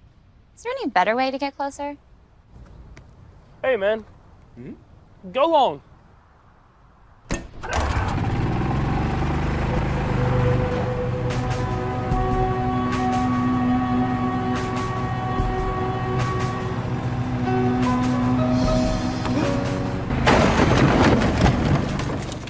Chiefs checking from Community America. High school sports fans, Trent Green here, and when I want the latest scores and news, there's only one place I go, 810varsity.com. Live scores, features, brackets, and even watch games live on the laptop, phone, or mobile device. Watch the Lee Summit, Blue Springs, and Park Hill schools, Blue Valleys, Olathes, Rockhurst, Miege, Lansing. The list goes on and on into Missouri and Kansas. And playoff broadcasts too, plus top 25, awards, and more. Check it out now, Kansas City's home for high school sports, 810varsity.com.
Whether it's a car accident, storm damage, or a fire, when the unthinkable happens, it doesn't matter if you saved money in 15 minutes. In this moment, it doesn't matter if your neighbor has the same insurance you do. In this moment, what matters is that your independent insurance agent and the company that stands behind them have you covered. Auto Owners Insurance, the no-problem people. Visit Briar Payne Mead Insurance in Kansas City today at bpminsurance.com or call 913-402-9576. That's 913-402-9576 and ask about Auto Owners Insurance today.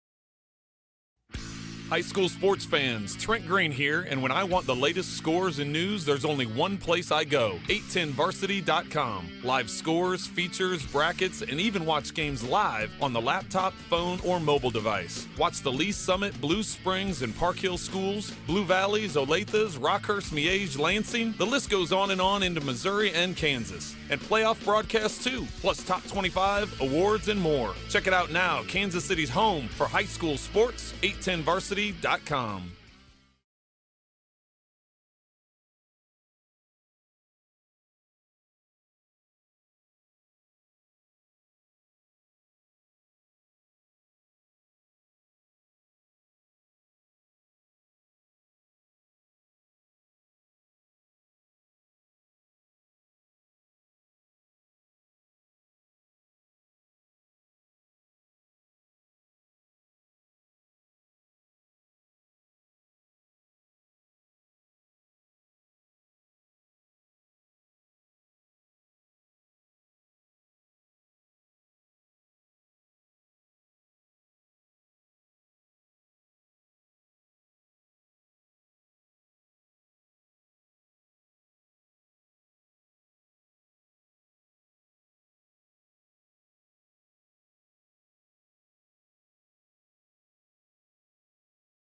to St. Thomas Aquinas High School. We are just finishing up halftime here in Overland Park. I am Tim Spurl. He is Jeremy Crabtree. 20-0. Your score: St. Thomas Aquinas stormed out of the gates in this one. Had 2 first-quarter touchdown passes from Tate Raboyne. Tacked on another one in the second quarter with Tank Young on the ground. And Jeremy, the Mill Valley offense has been stuck in the mud. Yeah, negative 16 yards stuck in the mud. That's more than stuck. That's put in park. That's frozen. I mean, we come up with all these different analogies here for tonight in the cold weather. But, their offense has been bad. And they struggled last time against Aquinas, but they were able to at least throw the ball effectively. Tonight, nothing. Not a single thing is working. And again, we've seen some drop passes. We've seen some mishandles on pitches. Obviously, both teams with turnovers in that first half. And they both came on pitch plays where they were just mishandled. Ball hit the turf, and the other team was able to pick it up. And Mill Valley, again, the drop bug has really bit them hard through 2 quarters. Yeah, Jordan Preston, 1 of 5 for 5 yards. Cameron Young, 2 carries for 4 yards. Logan Talley, 1 reception for 5 yards. So those aren't good numbers, especially when you flip on the other side and look and see Aquinas is doing what Aquinas does. I mean, good job, Mill Valley. You only held Tank Young to 79 yards in the first half. And honestly, their defense, with as bad as their offense has played, they've not played that bad, to tell you the truth. They've been put in bad situations because their offense couldn't get going, and the punts were bad because of kicking into the wind. They've had Aquinas has had short fields on a couple of their touchdown drives. Aquinas really hasn't marched the full ball down the field a whole lot against this Mill Valley defense. So if you're Joe Appleby, you're excited about your defense, but your offense has just been really, really bad tonight. Aquinas will touch the ball first in this third quarter. They're going to go right to left across your computer screen, across your radio dial. And if you are not in the Kansas City area tonight, it is frigid. Dropping down around 19 degrees right now. It feels about 10 degrees. End-over-end kick is going to be fielded by Williams Bay over the shoulder. Dropped it, picked it up at the 1-yard line. Towards the middle of the wedge, getting through the initial line, and then he's dropped down short of the 20-yard line near the 17, and here comes the Saints offense. Yeah, you were saying it is cold. We're inside the press box. Yes, we do have a little bit of a window open here, but we can see our own breath inside of the press box. There is a Jaguar down, by the way. So they tend to him on the far sideline, and that's not what Mill Valley wanted. Coming out of the locker room on the kickoff, it's Joe Ybarra, the 6-foot senior running back on the kickoff unit for Mill Valley, that remains down, and they were signaling the far sideline immediately. I mean, guys were coming off the field, getting attention for Ybarra, who remains down. Again, just underway here in this third quarter, 20-0. And now the medical unit out there for Mill Valley. Yeah, we've got people running onto the field. A couple of teammates out there as well, so maybe a little bit more serious for Ybarra than we initially thought. Now, especially with it being so cold tonight, the little things sometimes can turn into bad things just on cold nights because you don't have a whole lot of time to warm up. Right, and Mill Valley, they warmed up for about a minute and a half, and then they stood and huddled, and they talked. See Ybarra doing a lot more standing around over the last 20-25 minutes than anything else. Yeah, they're definitely looking at his lower body.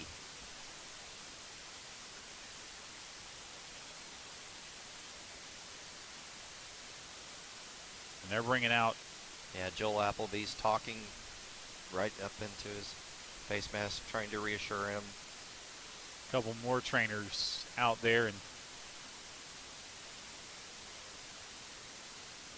looks like Ybarra's night's going to be over because, they're getting out of cast now. Air cast out,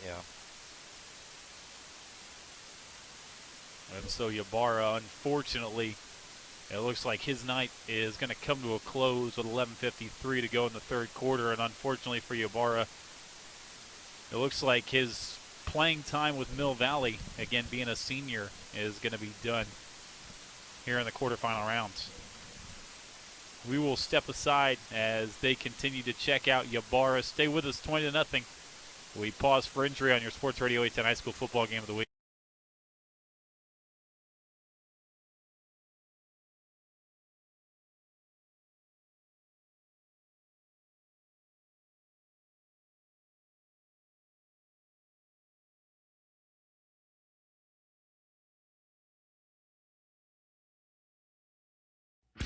High school sports fans, Trent Green here, and when I want the latest scores and news, there's only one place I go, 810varsity.com. Live scores, features, brackets, and even watch games live on the laptop, phone, or mobile device. Watch the Lee Summit, Blue Springs, and Park Hill schools, Blue Valleys, Olathes, Rockhurst, Miege, Lansing. The list goes on into Missouri and Kansas. And playoff broadcasts too, plus top 25, awards, and more. Check it out now, Kansas City's home for high school sports, 810varsity.com.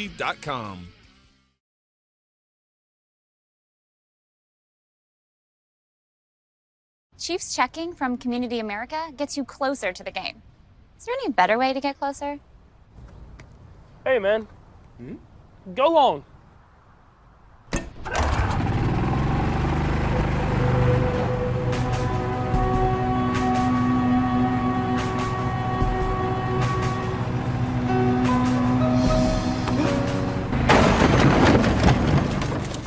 Chiefs checking from Community America.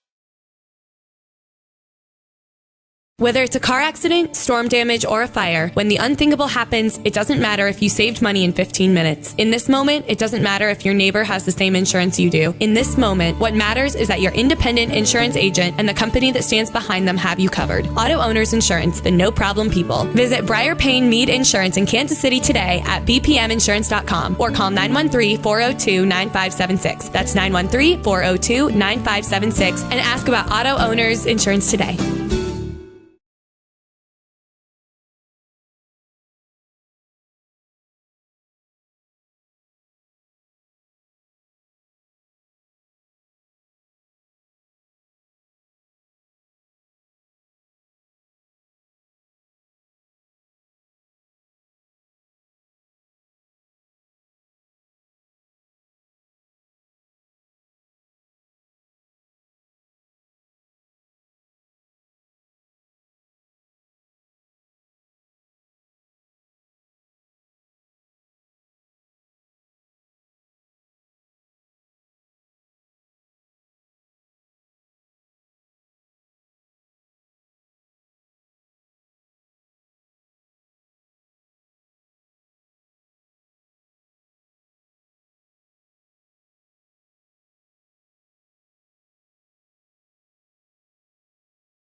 High school sports fans, Trent Green here, and when I want the latest scores and news, there's only one place I go, 810varsity.com. Live scores, features, brackets, and even watch games live on the laptop, phone, or mobile device. Watch the Lee Summit, Blue Springs, and Park Hill schools, Blue Valleys, Olathes, Rockhurst, Miege, Lansing. The list goes on into Missouri and Kansas. And playoff broadcasts too, plus top 25, awards, and more. Check it out now, Kansas City's home for high school sports, 810varsity.com.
Whether it's a car accident, storm damage, or a fire, when the unthinkable happens, it doesn't matter if you saved money in 15 minutes. In this moment, it doesn't matter if your neighbor has the same insurance you do. In this moment, what matters is that your independent insurance agent and the company that stands behind them have you covered. Auto Owners Insurance, the no-problem people. Visit Briar Payne Mead Insurance in Kansas City today at bpminsurance.com or call 913-402-9576. That's 913-402-9576 and ask about Auto Owners Insurance today.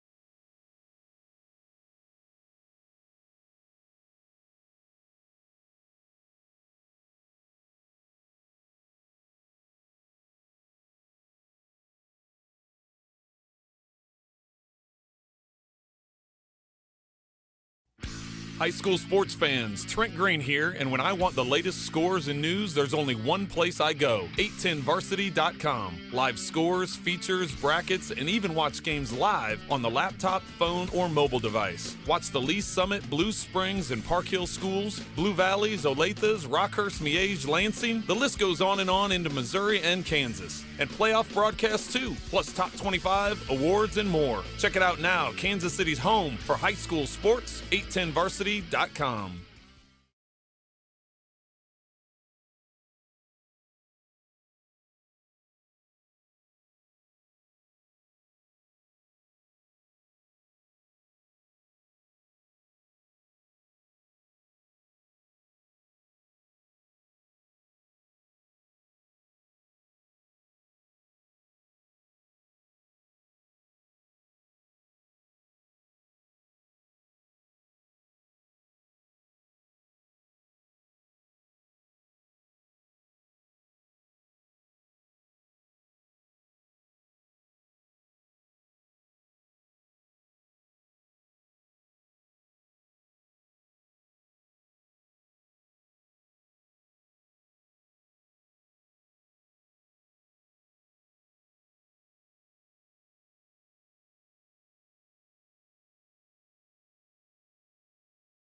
High school sports fans, Trent Green here, and when I want the latest scores and news, there's only one place I go, 810varsity.com. Live scores, features, brackets, and even watch games live on the laptop, phone, or mobile device. Watch the Lee Summit, Blue Springs, and Park Hill schools, Blue Valleys, Olathes, Rockhurst, Miege, Lansing. The list goes on into Missouri and Kansas. And playoff broadcasts too, plus top 25, awards, and more. Check it out now, Kansas City's home for high school sports, 810varsity.com.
Ibarra, the injured Jaguar. It was a lower extremity injury. I know a lot of the times when you start talking about ambulances and people clearing the field, people immediately go to head or neck injury, but fortunately it wasn't one of those. Unfortunately for Ibarra, obviously it's a serious enough injury that he's going to get out of here in an ambulance. But, yeah, the ambulance is leaving now, so they're going to get the teams out. But, yeah, unfortunate for him, but good at least that he avoided something more serious in the regards to the head or neck injury. Well, I guess like you said, if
High school sports fans, Trent Green here, and when I want the latest scores and news, there's only one place I go, 810varsity.com. Live scores, features, brackets, and even watch games live on the laptop, phone, or mobile device. Watch the Lee Summit, Blue Springs, and Park Hill schools, Blue Valleys, Olathes, Rockhurst, Miege, Lansing. The list goes on and on into Missouri and Kansas. And playoff broadcasts too, plus top 25, awards, and more. Check it out now, Kansas City's home for high school sports, 810varsity.com.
And after the injury, Joe Ibarra, his career, unfortunately for the Jaguars, cut a little bit short. But, again, his team still's got a long way to go. We're just starting the third quarter, and team's back out of the locker room, and they've warmed up. Aquinas, again, after that kickoff, is going to have it at their own 16-yard line. Again, it was not a very good return on the kickoff, if you'll remember, to about 15 minutes ago. Yeah.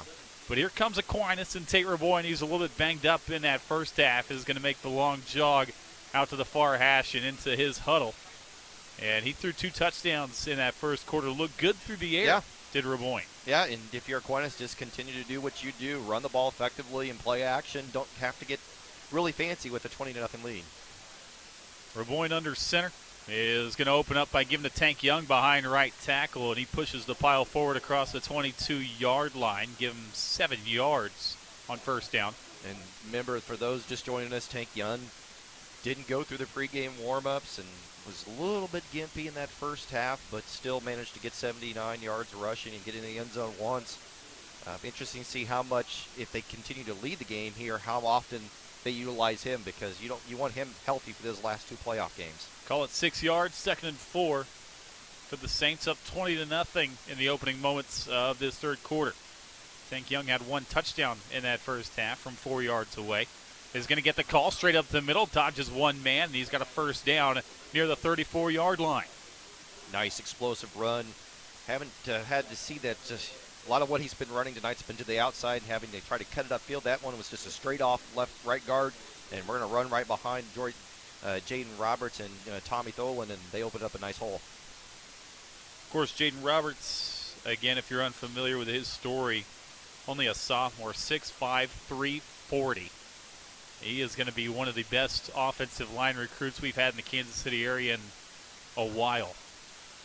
They're going to keep it on the ground, bouncing off 1 tackler, and now getting roped a yard back in the backfield is Tank Young. Leading the charge there was the D lineman, Derek Widener. Yeah, James Quick, also the quick linebacker, James Smith, the quick linebacker, did a nice job. And again, we talked about at halftime, and we again with Randy and Chad there, this Mill Valley defense really hasn't played bad, and that's another example of them doing good things, just getting some nice push from the defensive line. 2nd and 11 play. Again, Jaden Roberts talked about him being one of the best recruits coming out of Kansas City. Already has 3 offers. Iowa, Missouri, and Nebraska have already come calling for this kid. They're going to toss it near side. Cameron Jackson gets 1 block on the edge, spins past 1, reaches out across the 40 near the 41-yard line. Call it 6 yards. Here comes 3rd and 4. Yeah, Cameron Jackson's just so fun to watch, and it's both good and bad that he's had to kind of take a back seat to Tank Young here, but he is fun to watch, and ultimate team player, knowing that you're going to take over the bulk of the carries to your teammate, and he's trying to break all your records, but you go ahead and do that because you know it's better for your team. So Cameron Jackson's the ultimate team player. Play clock winds inside 10. Game clock inside 9:30 to go third quarter. 20-point Aquinas lead. Here's a 3rd down play. Raboyne is going to throw a screen pass to Grable. He's got a first down. He teams across the 45 near the 40 of Mill Valley. It was Joe O'Leary in the flat far side for a first down. There was not a Mill Valley defender within 5 yards of him. That was about as easy of a pitch and catch as Tate Raboyne's going to have all night long. And O'Leary, only 2 receptions coming into the season, but guess what? He averages 22 yards every catch, so that's not bad at all. And some nice yardage there, especially since he was uncovered by the Jaguars on the defensive side of the ball. Tate Raboyne, for his standards, going to the air a ton. Yeah. This is 2 touchdown passes already tonight. Raboyne is going to go straight up the middle on the give to Tank Young. Breaking tacklers, hitting the far sideline inside the 15. 10-5, dodges a man, and walks into the end zone. Tank Young has got Aquinas up 26-0. All right, we talked about not showing as much explosiveness tonight.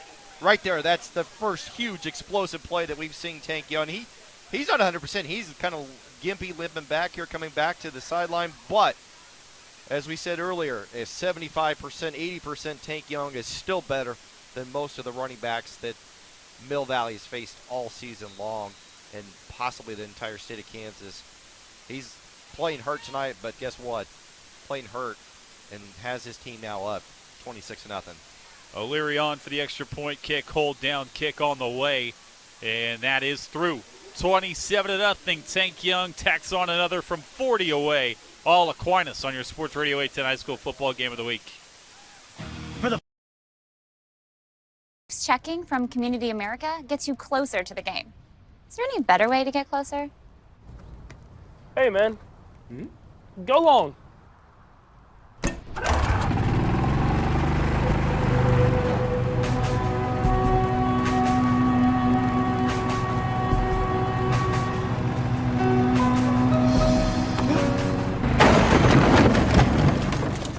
Chiefs checking from Community America.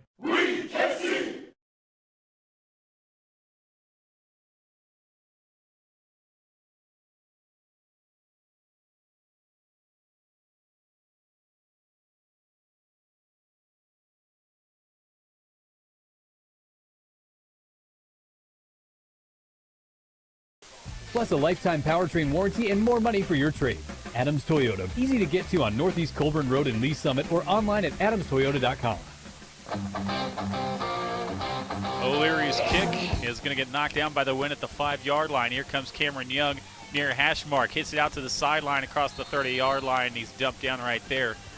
Here comes the Mill Valley offense for the first time in this second half. Down 27-0. Yeah, the Mill Valley offense that negative 16 yards in the first half. Yeah. So, yeah, I don't really know what you try to change. You can't really run the ball now that you're down 27-0. You're going to have to almost go exclusively through the air, but they just have not given Jordan Preston time to throw the football. And when he has time, he's not been very effective and thrown some really bad passes. So it's just not really a good combination here for Mill Valley to try to figure this out here pretty quickly. And now, unfortunately, if you're in a Mill Valley uniform, it starts to feel even colder. Already down 27-0. The offense hasn't been out there in a while, really. Dating back to that second quarter, man goes in motion. They're going to option pitch it left side to Cameron Young. In trouble, dodging one man, getting back to the line of scrimmage and getting dumped at the 30-yard line. Yeah, that play just did not look good from the beginning. If you're going to run the option, you got to at least attack the line of scrimmage. Jordan Preston did not attack the line of scrimmage, did not make the defensive end, Matthew Roberts, commit to him. So when he was able to when he pitched the ball to Cameron Young, guess what? Matthew Roberts was able just to take 2 steps to his right and make the tackle. You got to do a better job if you're going to run the option. You have to make that quarterback or that defensive end make a decision. 4 receivers to the right side. Logan Talley, the lone receiver, to the left side for Preston. 4 down linemen for Aquinas. They're going to throw a screen to the near side and getting out to the 21 and no further. Wrapped up is Marcus Preston, and here comes 3rd and about 9. Yeah, that play with the formation is supposed to allow 3 guys to block, essentially 4 the guy the screened receiver, and they just all 3 of their guys whiffed on the blocks. And Ken and the cornerback came in and made a nice open field tackle. That's just kind of typifies the night that Mill Valley has had when you have the formation set up and only 1 defensive player over there, and 3 of your guys whiff on the tackle on the block. Confusion for Mill Valley getting lined up. Play clock is inside 3. Play clock down to 1. They just get it off, and now they're going to blow it dead. They got the snap, and then the flag came in, and they're going to call a false start. Yeah, they didn't even call the delay. Now, the entire offensive line flinched before the center snapped the ball, so because they were, as you mentioned, battling the play clock, and it's just that type of night right now for Mill Valley. Nothing is going right. That'll make it 3rd and 14. 7:07 to go third quarter. 27-0. All Aquinas in this one. In Overland Park on a frigid Friday evening. This is technically the Nexa. Is it? Yeah. Are we? Technically? It's all right. No one's going to call on it except for you. Short drop, Preston, pressure in his face, gets rid of a deep ball, rainbow deep right side. It is incomplete, batted down, and now a flag flies. ID whenever. Logan Talley with Corden Harris in coverage. And Corden Harris is the outside linebacker, but has played corner most of this season, and right there, he's going to come back and get the pass interference call against him. Wait for the call, and we pause for station identification. Kansas City's favorite sports station, 20 years and counting. Sports Radio 810 WHB, Kansas City. So the pass interference call is going to give Mill Valley a first down. They have not crossed the 50-yard line tonight. They're out to their own 42 now. I guess I didn't realize it's been that bad. It's been that bad for this Mill Valley offense. Everything's, I mean, they can't seem to get the play in efficiently. Just a lot of simple mistakes that you would think you'd have figured out by the quarterfinals of the state playoffs. Preston with Tyler Green to his right out of the shotgun formation. 3 left, 1 right, short drop. Deep ball, left side is hauled in across the 25, and getting roped down right there is Roshwall, and that's the biggest play of the ball game for Mill Valley. Nice job. Offensive line gave Preston enough time, and he threw it up and let the wind carry it, and Roshwall went up and made the catch. Nice offensive play. Nice to get some positive momentum if you're the Jaguars. And finally, something clicks for Mill Valley. And they're to the 24 of STA, 6:28 and rolling to go in quarter number 3. Another 4-receiver set. Green remains the tailback to the right of Preston. They're going to send Weishaus in motion to the right side. And now Logan Talley in motion. They're going to fake it to him. Preston with all day down the seam. He overshot Weishaus, and it's 2nd and 10. Yeah, tried to fool this Aquinas defense with different motions and moving the H-back over from left to right, and just well covered by everybody on that back end of the Saints defense. Nice job. 6:08. The wind still whipping the flags around here at St. Thomas Aquinas. 2nd and 10 play. Preston checks the sideline. Play clock inside 10. 3 left, 1 right.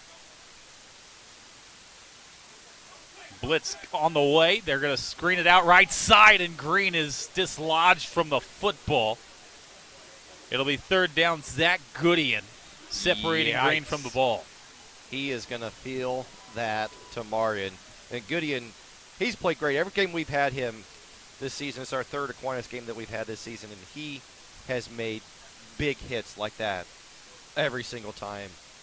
And they thought that they had Green in the flat on the swing pass, and that was the right throw by Preston, but he did not expect Gideon to come flying up and making a big hit like that. Great Got play. offers from Missouri Weston and Benedictine. Good size at 240. Preston wants to throw. He's going to throw a hitch route near side. Talley making one-man miss, spinning towards another one as he's dropped near the 16-yard line. 8 yards, and it'll be 4th and 2, and the offense is going to stay out there. I'm surprised we haven't seen more of that, to be very honest. As we talked about kind of coming into this game in pregame, Logan Talley is the guy that makes this offense go. They've yet to really look at his way on many of those short hitches. Just get the ball in your playmaker's hands, especially on a situation like this at 4th and 2. 4th and 2, Mill Valley. This has been their best drive of the ball game, trying to get on the scoreboard, trying to keep this drive alive. They got to get to the 14-yard line to keep the drive going. Play clock inside 8. Just get to the line. 3 left, 2 right. Empty backfield for Preston. Gets the snap away, looking right, throwing right, completing, and getting bumped out of bounds after a 1st down grab is Marcus Preston. Again, I like the design. Get the ball out of your quarterback's hands. Short, effective, efficient passes of those back-to-back plays, and guess what? They get a 1st down out of it. So I like what they're doing. 1st and goal to the 8-yard line of Aquinas. Go the Jaguars. Mill Valley down 27-0. 5:11 to go 3rd quarter. This is the only drive offensively for Mill Valley. Aquinas took off a good chunk of that 3rd quarter game clock on their opening drive. Cameron Young back into the game at tailback. Preston out of the pistol is going to toss to Young, trying to get to the edge. Across the 5-yard line, cuts it up, and he's bumped out of bounds short of the pylon. It'll be 2nd and goal from around the 2-yard line. That just shows you the speed that Aquinas' back end has, because it certainly looked like Young was going to have the edge, maybe able to scoot inside the pylon, but 3 blue and gold jerseys came streaking out to knock him out of bounds. 2nd and goal. Again, just outside the 1-yard line near the 2 are the Jaguars as we creep inside 5 minutes to go 3rd quarter. Preston still in the pistol. Is going to give to Young on a counter, looking for the goal line. He gets shoved backwards, and it's 3rd and goal. Yeah, you've been around me enough to know I'm not a big fan on it. 2nd and short, 3rd and short, 4th and short to line up in the pistol and hand it to a running back that's 8 yards behind the line of scrimmage. Right there. That type of play allows the Saints defense to get penetration and stop him.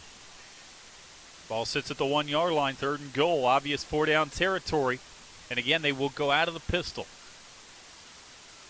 2 backs in the backfield with Preston, who's going to turn, give to Young straight up the middle, is short again. Yep. 4th and goal. It looked like he had a crease, but it closed quickly. He didn't attack the line of scrimmage hard. He kind of went half speed and then turned his back expecting to fall into the end zone. He didn't. Nice job by the front line of the Aquinas defense, and here we go again. And if you're Joel Appleby, do you go under center now? 4th and goal.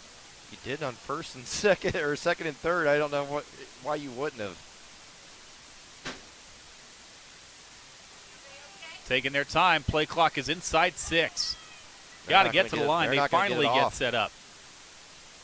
Play clock down to 1. Preston gets it away. Gives to Young. Looking for the end zone. He dives and he's across. Cameron Young from a yard out on 4th and goal punches it into the end zone. All right, nice job by this offense to get into the end zone, give your team a sign of life, not give up. I mean, that's one of the things that you'll always see from Joel Appleby's squads. They always fight, no matter what the score is. But right there, a nice touchdown run by Young. Nice drive there, and I like how they did things. They started getting the ball out of Preston's hands quickly, and it worked effectively. Extra point unit out there. Jack Machete.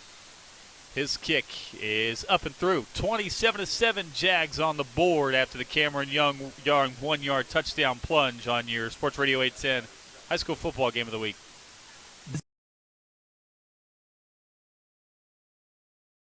Checking from Community America gets you closer to the game. Is there any better way to get closer? Hey, man. Go long.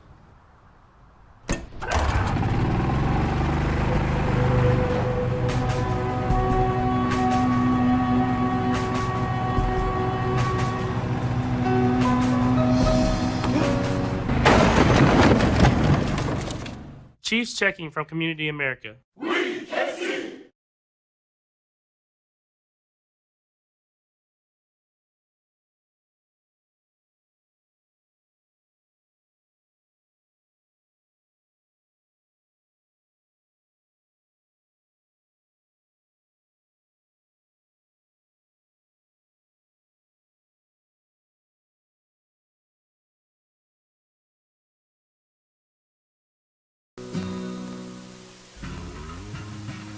The ensuing kickoff is going to be taken at the 5 by Williams Bay. He's going to angle near side, dodge 1, and get roped down.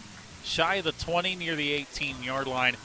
And here come the Saints. Mill Valley strikes back, but the first drive for the Saints went for a touchdown. All right, we're going to get you some scores from the A10 Varsity Scoreboard. We're getting late in the third quarter, some games into the fourth quarter across both sides of the state line. We're in Kansas, Class 6A, Blue Valley North, 42, number 1 seed Gardner Edgerton, 14. Looks like Graham Mertz is going to march on. Great game going on right now over at Shawnee Mission District Stadium. Lathan North 24, Shawnee Mission East 21. Free State looks like they're going to be out of the playoffs on the west side of the bracket. Manhattan High 34-13. Derby extending their lead over Topeka High 38-7. It's going to be Jackson behind right guard, who gets pinballed down near the 20, maybe a gain of 1.5 yards for Jackson. Class 5A playoffs. It looks like this Aquinas squad is going to battle the upstart Olathe West Owls in the next round. Olathe West, 2 playoff victories in their first 2 playoff victories in school history. They're on the verge of getting a third. They're up 24-7 over DeSoto. On the flip side of this bracket, on the west side, Wichita Northwest 63, Bishop Carroll 41. 2nd and 8. Gain of 2 yards. They give Jackson on first down. And now a second down throw to Grable, who completes across the 25, climbs out to the 29, right at the first down marker, maybe a half yard shy. And no, they're going to go ahead and give it to him, a first down at the 30-yard line. Tell you what, they're letting Reboyne throw the ball more than tonight than I think we've seen combined in all the games we've done so far this season for Aquinas. And you have to wonder if it's a little bit of a window dressing, showing some future opponents that, hey, you need to pay attention to Theo Grable, and if you're paying attention to him, then they could potentially open up things for the running game. 1st and 10 after the completion to Grable. They're going to pitch it to Cameron Jackson, dodges 1, gets back to the line of scrimmage, keeps his feet, keeps going across the 35, still fighting near the 36-yard line before they finally whistle him down. 7 yards. They did not blow the whistle, and the rugby scrum kept going. Get you an update from the Class 4A playoffs. We knew Bishop Miege was rolling. They're going to cruise. They're up 48-14 over Lewisburg. Baser Linwood 28-7 over Paola. We'll go over to the Missouri side here in just a second. And now the conversation is going to be if Baser can keep pace. But yeah, no, I'm with you on that one. Baser's a good team. They're probably the second best team, Class 4A team in this area. In this area, but again, Lewisburg was undefeated. Yeah. 2nd and 2. They gave him 8 yards. They're going to hand off to Jackson again, and he gets roped down at the line of scrimmage this time. Shaden Roberts picking himself off the turf in the backfield. Nice job by this defensive line blasting through there. James Smith did a nice job there, and Chase Shyrock, he's had a couple big plays here late in that second quarter, comes up with another nice open field tackle. Here's a 3rd down for this Mill Valley defense. They gave Aquinas 2 first downs on penalties in that first half. And again, you can bank on it. Here comes the hard count from Raboyne. Play clock is inside 10. Jackson remains the deep back. No Tank Young so far on this drive. Raboyne is going to turn, give to Jackson. He is going to have the first down across the 41-yard line, a gain of 4 yards on a 3rd and 2. Oh, boy, Jaden Roberts is getting after it with Christian Roth. Jaden Roberts, 6'5", 340. Christian Roth, 5'10", 247. Yeah, I don't know if you want to tangle with that one right there, Christian. Keep fighting, but not with that guy. Yeah, I'm on the same page as you there. Inside 30 seconds, this could be the final play of this 3rd quarter. Aquinas up 20, 27-7. In the quarterfinal round of the 5A playoffs. 3 receivers in the formation. It'll be Jackson behind left guard. Gets it across the 46. Call that 4 yards on first down, and that is how the 3rd quarter will end. Aquinas adds 1. Mill Valley answers the call, but they remain in a 20-point hole on your Sports Radio 810 High School football game of the week. Have plumbing needs, whether a residential or commercial customer? Kansas City has turned to Graybill Plumbing since 1986. Graybill Plumbing strives to be the premier plumbing and mechanical contractor in the Kansas City area while offering unique solutions to general contractors, architects, designers, and homeowners. Call Graybill Plumbing at 913-432-9660. That's 913-432-9660. Or visit online at graybillpipeworks.com. Graybill Plumbing, a proud supporter of St. Thomas Aquinas Athletics. Go Saints!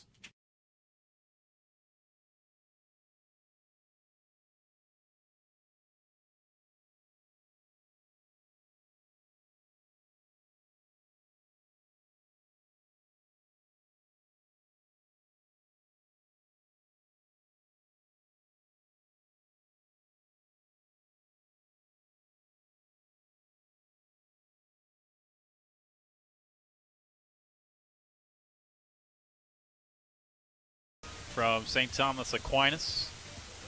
27-7, they're in control. They've got a 2nd and 6 coming up. And we have our first final tonight. Class 6 playoffs on the Missouri side. Rockhurst Hawklets move on to the state semifinals with a 10-3 victory over Lee Summit North. They will face, again, the winner of that Blue Springs Rockbridge game. And it's 22-20 Blue Springs over Rockbridge right now. So could we be setting up for another classic Rockhurst Blue Springs game? Raboyne with a play fake to open up quarter number 4. Rainbows deep down the middle over his tight end. He's got him inside the 15. Another long catch for the tight end, Jack Gable. Tell you what, Jack Gable, honestly, I didn't have any stats for him at all coming into tonight. Maybe I just didn't get him. Yeah. Three receptions? Okay. That's now his 5th catch, up over 100 yards, 3 touchdowns. So not bad, not a bad touchdown to reception ratio there. Tell you what, though, he's been wide open tonight. And, you know, if you're Mill Valley, you are selling out for the run. You're assuming that they're going to run the football here. But he just has gotten tremendous separation all night long. And how about Tate Raboyne throwing that with the wind perfectly up to his big tight end to make the catch. 1st and 10, Raboyne sends a man in motion. He's going to give to Cameron Jackson behind left guard, pushing the pile near the 14-yard line, only a gain of a yard. You got to imagine we probably are not going to see a whole lot of Tank Young the rest of this game, if at all. Yep. I would say put him safely on the shelf. I would put him in bubble wrap here for the next 2 weeks. Especially since, you don't want to never say never, but with it looking like upstart Olathe West coming here to Aquinas next week, and Aquinas will be heavily favored in that one. 2nd and 8 play. 3 receivers in the formation. Raboyne's going to toss it near side. Joe O'Leary picking up one perimeter block, lowers the shoulder, dives down to about the 12-yard line. And here comes another 3rd down play. Got a final score from Kansas 4A, looks like Bishop Miege 55, Lewisburg 21.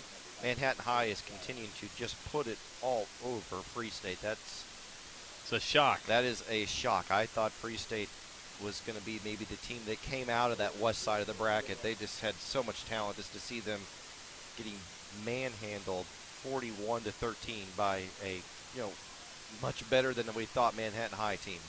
Free State was the number 3 team in the 810varsity.com poll this week. 3rd and 6 play after the O'Leary carry. Raboyne is going to option pitch. He's going to drop the football, but falls on it back near the 13-yard line. Lost the handle on it was Raboyne. He wanted to option it. And that's another fumble for Aquinas. Yeah. That's their 3rd of the game. They've recovered 2, only lost 1 of them. Been very, very lucky. And that was kind of the game plan for Mill Valley. They knew that there was a chance that Aquinas was going to put the ball on the ground. They just had to take advantage of those things, and they haven't done that all night long. This will be a 30-yard field goal try for Joe O'Leary off the right hash. On the year, O'Leary 2 of 3 taking field goals. Good snap, good hold. O'Leary's kick has got plenty of leg as he juices this one from 30 yards. 30-7 Aquinas. They lead over Mill Valley on your Sports Radio 810 high school football game. Accident, storm damage, or a fire. When the unthinkable happens, it doesn't matter if you saved money in 15 minutes. In this moment, it doesn't matter if your neighbor has the same insurance you do. In this moment, what matters is that your independent insurance agent and the company that stands behind them have you covered. Auto Owners Insurance, the no-problem people. Visit Briar Payne Mead Insurance in Kansas City today at bpminsurance.com or call 913-402-9576. That's 913-402-9576 and ask about Auto Owners Insurance today.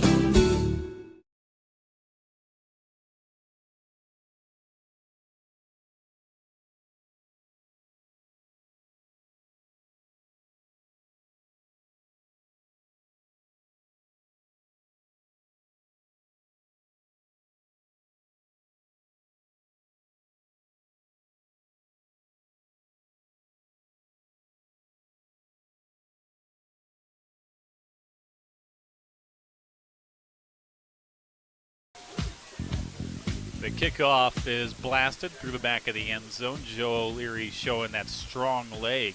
Another touchback for him.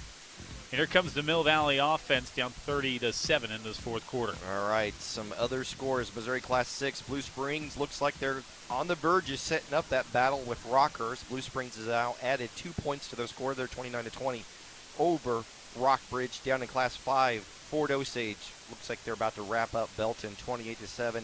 And Staley is now final 44-0 over North Kansas City. So Leon Douglas's Hornets team magical run ends.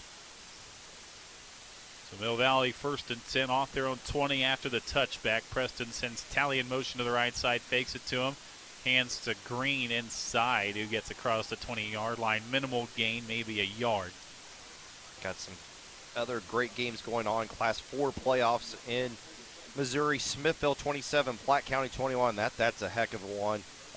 Final now. Warrensburg has come back to beat Harrisonville 35-28. They were down big early on. 4 receivers are going to be to the near side in that diamond formation for Mill Valley on a 2nd down play for Preston. 4 down linemen for Aquinas. They send them all at Preston. Scrambling to the right, running for his life, throwing over the middle. That pass is broken up, and it's going to be 3rd down. Just final. Olathe North 24, Shawnee Mission East 21. Wow. We knew that was going to be a good game. We had that game earlier this season, and that was a heck of a game. So it looks like we're about to see Blue Valley North versus Olathe North. There will be a lot of points scored in that one next Friday night. And that game will be at Olathe North, with Blue Valley North being the 5, Olathe North being the 3 seed. That should be up at the ODAC next Friday night. 3rd and 10, empty formation, 3 left, 2 right for Preston. Got to get out to the 30, trying to set up the tunnel screen. It's batted right back to himself, and then he drops the football. Hello, and Javier. A good dear. move by Preston to just bat that one to the ground. But, yeah, like you said, DeRitt getting the hand on the football. All 6'3", 295 pounds coming at Preston. And, boy, that got lucky. We almost had a big man touchdown there. 4th down. Mill Valley's punt unit back out there. Chris Tennant, the sophomore punter's been busy. Another final on the bottom side of the Kansas Class 6A bracket derby. Comes back to beat Topeka High 38-7. Line drive, low line drive kick, hits the 40. Is going to be down across midfield in Aquinas territory at the 46, and we have seen Derby. We've done the 6A championship 3 years in a row. We've seen Derby in that game 3 straight years. And they have to kind of be. I mean, they were the favorite coming out of that west side of the bracket, but I thought a lot of, yours truly included, thought that Free State had the talent to potentially beat them this year. But now that they're done and they're rolling up, and we got a couple other 5A games going on. Wichita Northwest, 70. Bishop Carroll, 48. This is not a basketball score. This is a football score. That's 70 to 48. Ridiculous. Not a lot of defense being played tonight. And down there in Wichita. Like we said, they've got to be playing that in the dome. They're in a dome or something. Yeah. What's going on? Raboyne is going to pitch it left side to Finn Barnett, dodging a couple of tacklers, and gets roped out of bounds short of the 45. But boy, and now he's hit a little bit late, no flags. And everyone talks about Aquinas up here, and as they should. Yeah. But Wichita Northwest has got a ton of Division I talent. They do, and people have been talking about that rematch versus Carroll and Northwest, and down there in Wichita, I talked to a couple Wichita friends and reporter friends, and they thought that game had the potential to be the game of the year in Class 5A. And you know what? If you're a fan of not much defense, and yes, go down and watch that game. And then the other game, Mays is up 28-21 over Great Bend. So I have a feeling whoever faces Northwest might be a sacrificial lamb there, much like Olathe West might be here to Mill Valley or to Aquinas here next week. On the 2nd down, they're going to pitch to Cameron Jackson behind right guard, and he is pushed backwards. A good push by Mill Valley defensively. That's Chase Shyrock. I mean, again, this defense hasn't really played bad all night long for Mill Valley. If you're a Mill Valley defensive player walking off the field, hold your head high, because you played pretty well tonight considering everything that your offense struggled with, the bad field position. You have to feel pretty good that you haven't been run up and down the field. 3rd and about 2 play for Aquinas. We creep towards the 6-minute mark, 4th quarter, 30-7 Saints over the Jaguars. In the quarterfinals, movement, no flags. And now whistles and a timeout from Aquinas in a 23-point game. And that other 6A game, it's not done yet, but Graham Mertz looks like he just threw another touchdown pass, rinse and repeat.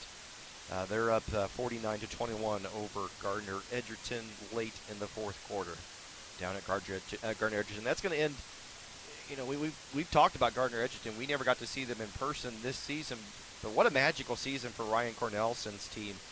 I got a chance to meet him multiple times along the way when he was out in Abilene coaching Alex Delton. He's brought life back into that Gardner Edgerton program. They've not had any success, consistent success like this, going back to the Bubba Starling days. That was the last time that they had a playoff run this deep, and it took a magical player like Bubba Starling to do this. Gardner Edgerton had some good players, but this was a great team effort. Granted, part of it might have been based on who they played in their schedule and not having to go through some of the tougher teams in their league. But hey, undefeated's undefeated. Just wish you would have maybe been able to carry that one more play deep. So on a 3rd and 1 out of the timeout, they're going to hand up straight up the middle to Jackson, and he is met at the line of scrimmage and pushed backwards. He didn't get there. Well, boy, the side judge, it looks like he's going to give him a favorable spot. There's no way. Extremely favorable spot. I'm with you, Tim. Matched right at the line of scrimmage and pushed backwards, and now they don't. It's still going to be 4th down, but still, that. Initially, it looked like boy, that side judge was ready to give it to him. Still, even that's a pretty favorable spot right there, too. 4th, and I mean, boy, it's half a yard. It's a matter of inches for Aquinas. And a 1st down will certainly ice this one away. Already up 23 inside 6 minutes. But that would probably be all she wrote for Mill Valley if they pick up this 1st down. Raboyne is going to give to Jackson, lowers the shoulder. He has stood up at the line of scrimmage. And now we'll see where the spot is. Because, again, they run up there, and it looks like – I thought it was short. And boy, they got to pull off Jaden Roberts off the pile there. He is getting into it. Now, Mill Valley's convinced they're short. Yeah, they're running off the field. Their entire team ran off the field. And they are short.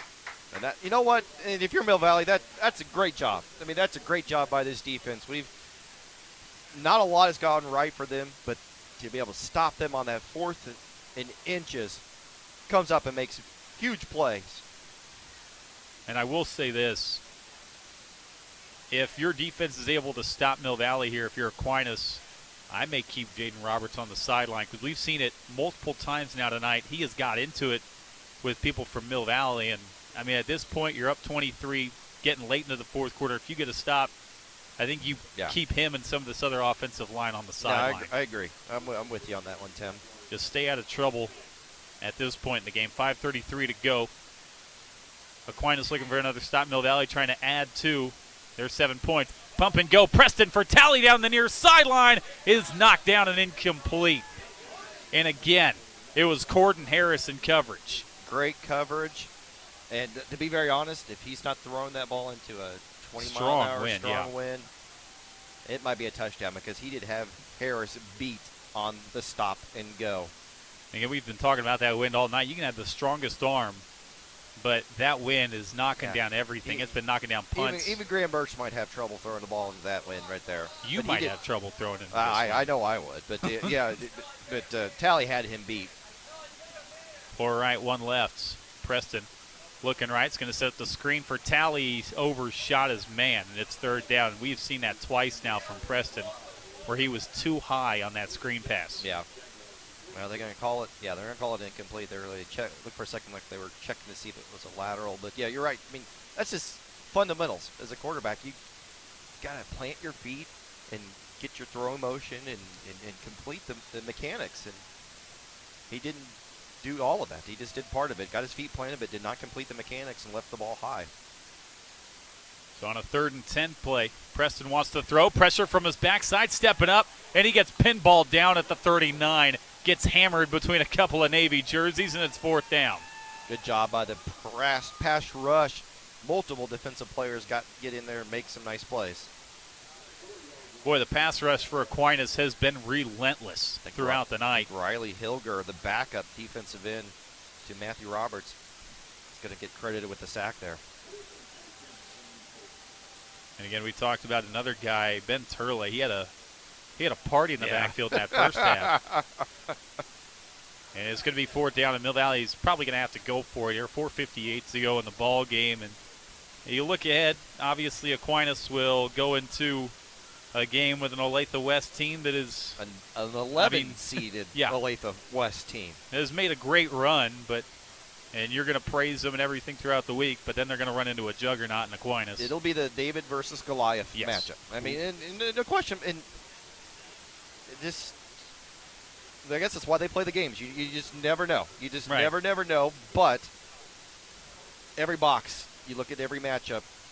Across the board, Across the board. Aquinas should be the favorite. But if Aquinas is able to get past that test and get into the state championship, and if they happen to run into that Wichita Northwest team, keep in mind, Aquinas has been the 2nd team in Kansas 5A in the rankings all year to that Wichita Northwest team. That should tell you just how dangerous they are. Mill Valley is going to break out of a punt formation and line up receivers across the board as if they might go for this. Snap back. It is going to be a rugby-style punt that they're going to get rid of. Punter got hammered, no flag, and the punt is going to be down near the 26-yard line. Javier Darrett did the hammering, and guess he got enough of it, or because he was doing the rugby kick, no penalty, but whatever. It wasn't late. I mean, Darrett arrived while the man was getting rid of it, and I guess once he takes off, I mean, he's just like any other player out there. So if you're Darrett, go ahead and finish the play. Oh, he likes to do that. He did. He's he pretty finished good at that. He finished it. And he's one of my favorite players. I mean, we've had a chance to see him 3 times this year and a couple times last year. He's just so underappreciated, and I don't know why other Big 12 area recruiters aren't on this kid, because he's going to be a heck of a player. And a couple years down the road, people are going to go, how did this guy get away from KU, K-State? Pitch right side across the 31-yard line. Ketchum, his first carry of the ball game, checks in. Yeah. Got to give Gardner Edgerton a little credit. They are still fighting. They just went into the end zone again late with less than a minute left against Blue Valley North. They're going to still lose by 20 points, but they're still fighting for 49-27 now. And we'll get you some other scores as we wrap up things here at Aquinas. 4:15 to go. Aquinas just trying to dot some I's, cross some T's, get out of here with a victory, up 30-7. Raboyne still in there, is going to hand straight up the middle to Charlie McCormick, who doesn't get very far, maybe picks up a yard, and it'll be 3rd and 4.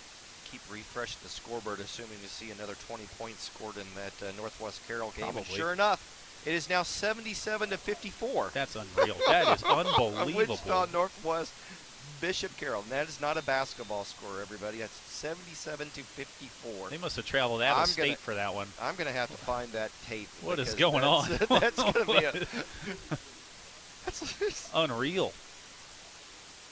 That's like one of those. Remember when you used to just put down your Xbox controller and the game would still continue to play itself, and Madden?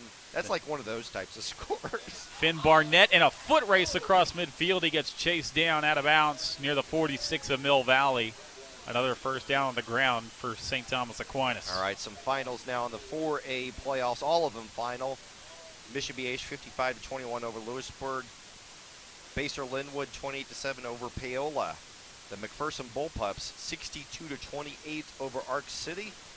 And Goddard 28-14 over Wellington. So the semifinals in Class 5A, 4A, and 6A on the Kansas side are all set. And we'll get you some Missouri scores here in just a second, because they're about to go final too, almost across the board. First down just shy of midfield. They say he stepped out of bounds as they give straight up the middle to McCormick for a gain of a yard. All right, the Missouri Class 6A semifinal is set. Guess what? We're back again with the Rockhurst Blue Springs playoff with the state championship game on the line. We've got Chad Rader crunching some numbers to see who would host that game, because, you know, again, Missouri does things a little bit different than Kansas with district winners, but Blue Springs hangs on 29-27 over Rock Bridge. Rockhurst, if you didn't hear earlier, they beat Lee Summit North 10-3. Do some Class 5 and 4 scores here in just a second. Second down play. We'll go straight up the middle for a yard. It'll be third down. Raboyne hit the deck at the tail end of that one. A little bit ginger getting up. Fort Osage looks like they're about to wrap up Belton 28-7. Final now Staley 44-0 over North Kansas City. In 5, Class 4, Smithville and Platte County. That's a great game. We need to turn that one on here in just a second. 27-21 over Platte County. Smithville's up, and then Warrensburg did defeat Harrisonville 35-28. 3rd and 8 play. Inside 2 minutes to go in this one. Again, it's been all Aquinas, really from the get-go. Raboyne still in there. Play fake, wants to throw. He's going to throw a corner out to Gable, and he overshot him. Still throwing. Yeah, getting greedy. He's got a touchdown. I want another one. Punt unit is going to get called on for Aquinas. And I tell you what, a lot of that stuff's probably, again, like I said, kind of window dressing, showing things on film for later on down the road, especially next week, but the week after, assuming that you do get past Olathe West. Showing as much of the playbook as you can to force Northwest, assuming which will be Northwest if they get through, whatever they can to get prepared, just showing some different wrinkles. Because Reboig's throwing more tonight than we've seen him throw all season long. And I think the most interesting thing for me for Northwest, they've got a D-line they got a D lineman that's committed to Oklahoma. He's one of the best D linemen in the country. Marcus Hicks, And I cannot wait to see that matchup against this offensive line. That is going to be stellar. Jaden Roberts versus Marcus Hicks. I know we're supposed to not look ahead. I know, and we're talking about doing. I think we were penciled in to do the Class 6A state championship game, but it might be fun to drive to Pittsburgh and go do that game. You can't lose. You can't lose. You're either seeing maybe another return to the championship for Graham Mertz, or potentially seeing one of the best D linemen in the state going against one of the best offensive lines in the state.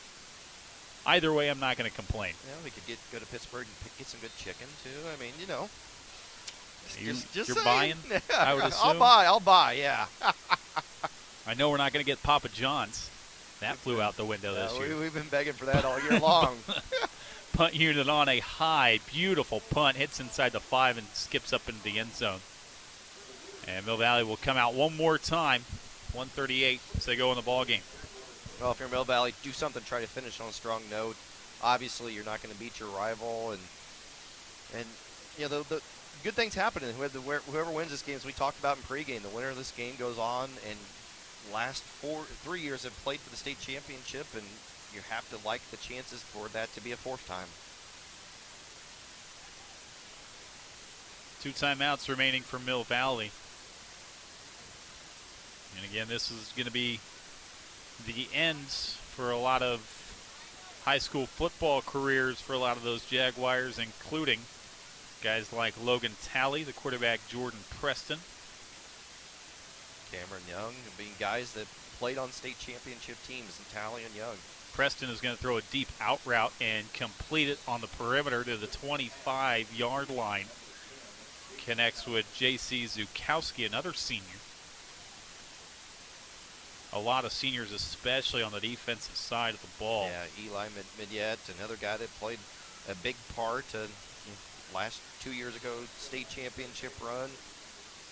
I mean, 9 starters on that defense are seniors. And you know what? And Joel Appleby's squad's not going to go anywhere. I mean, they're going to be consistently one of the better 5A teams in the state, and they really like some of their youngsters. They like some of their sophomore class. They like their freshman class.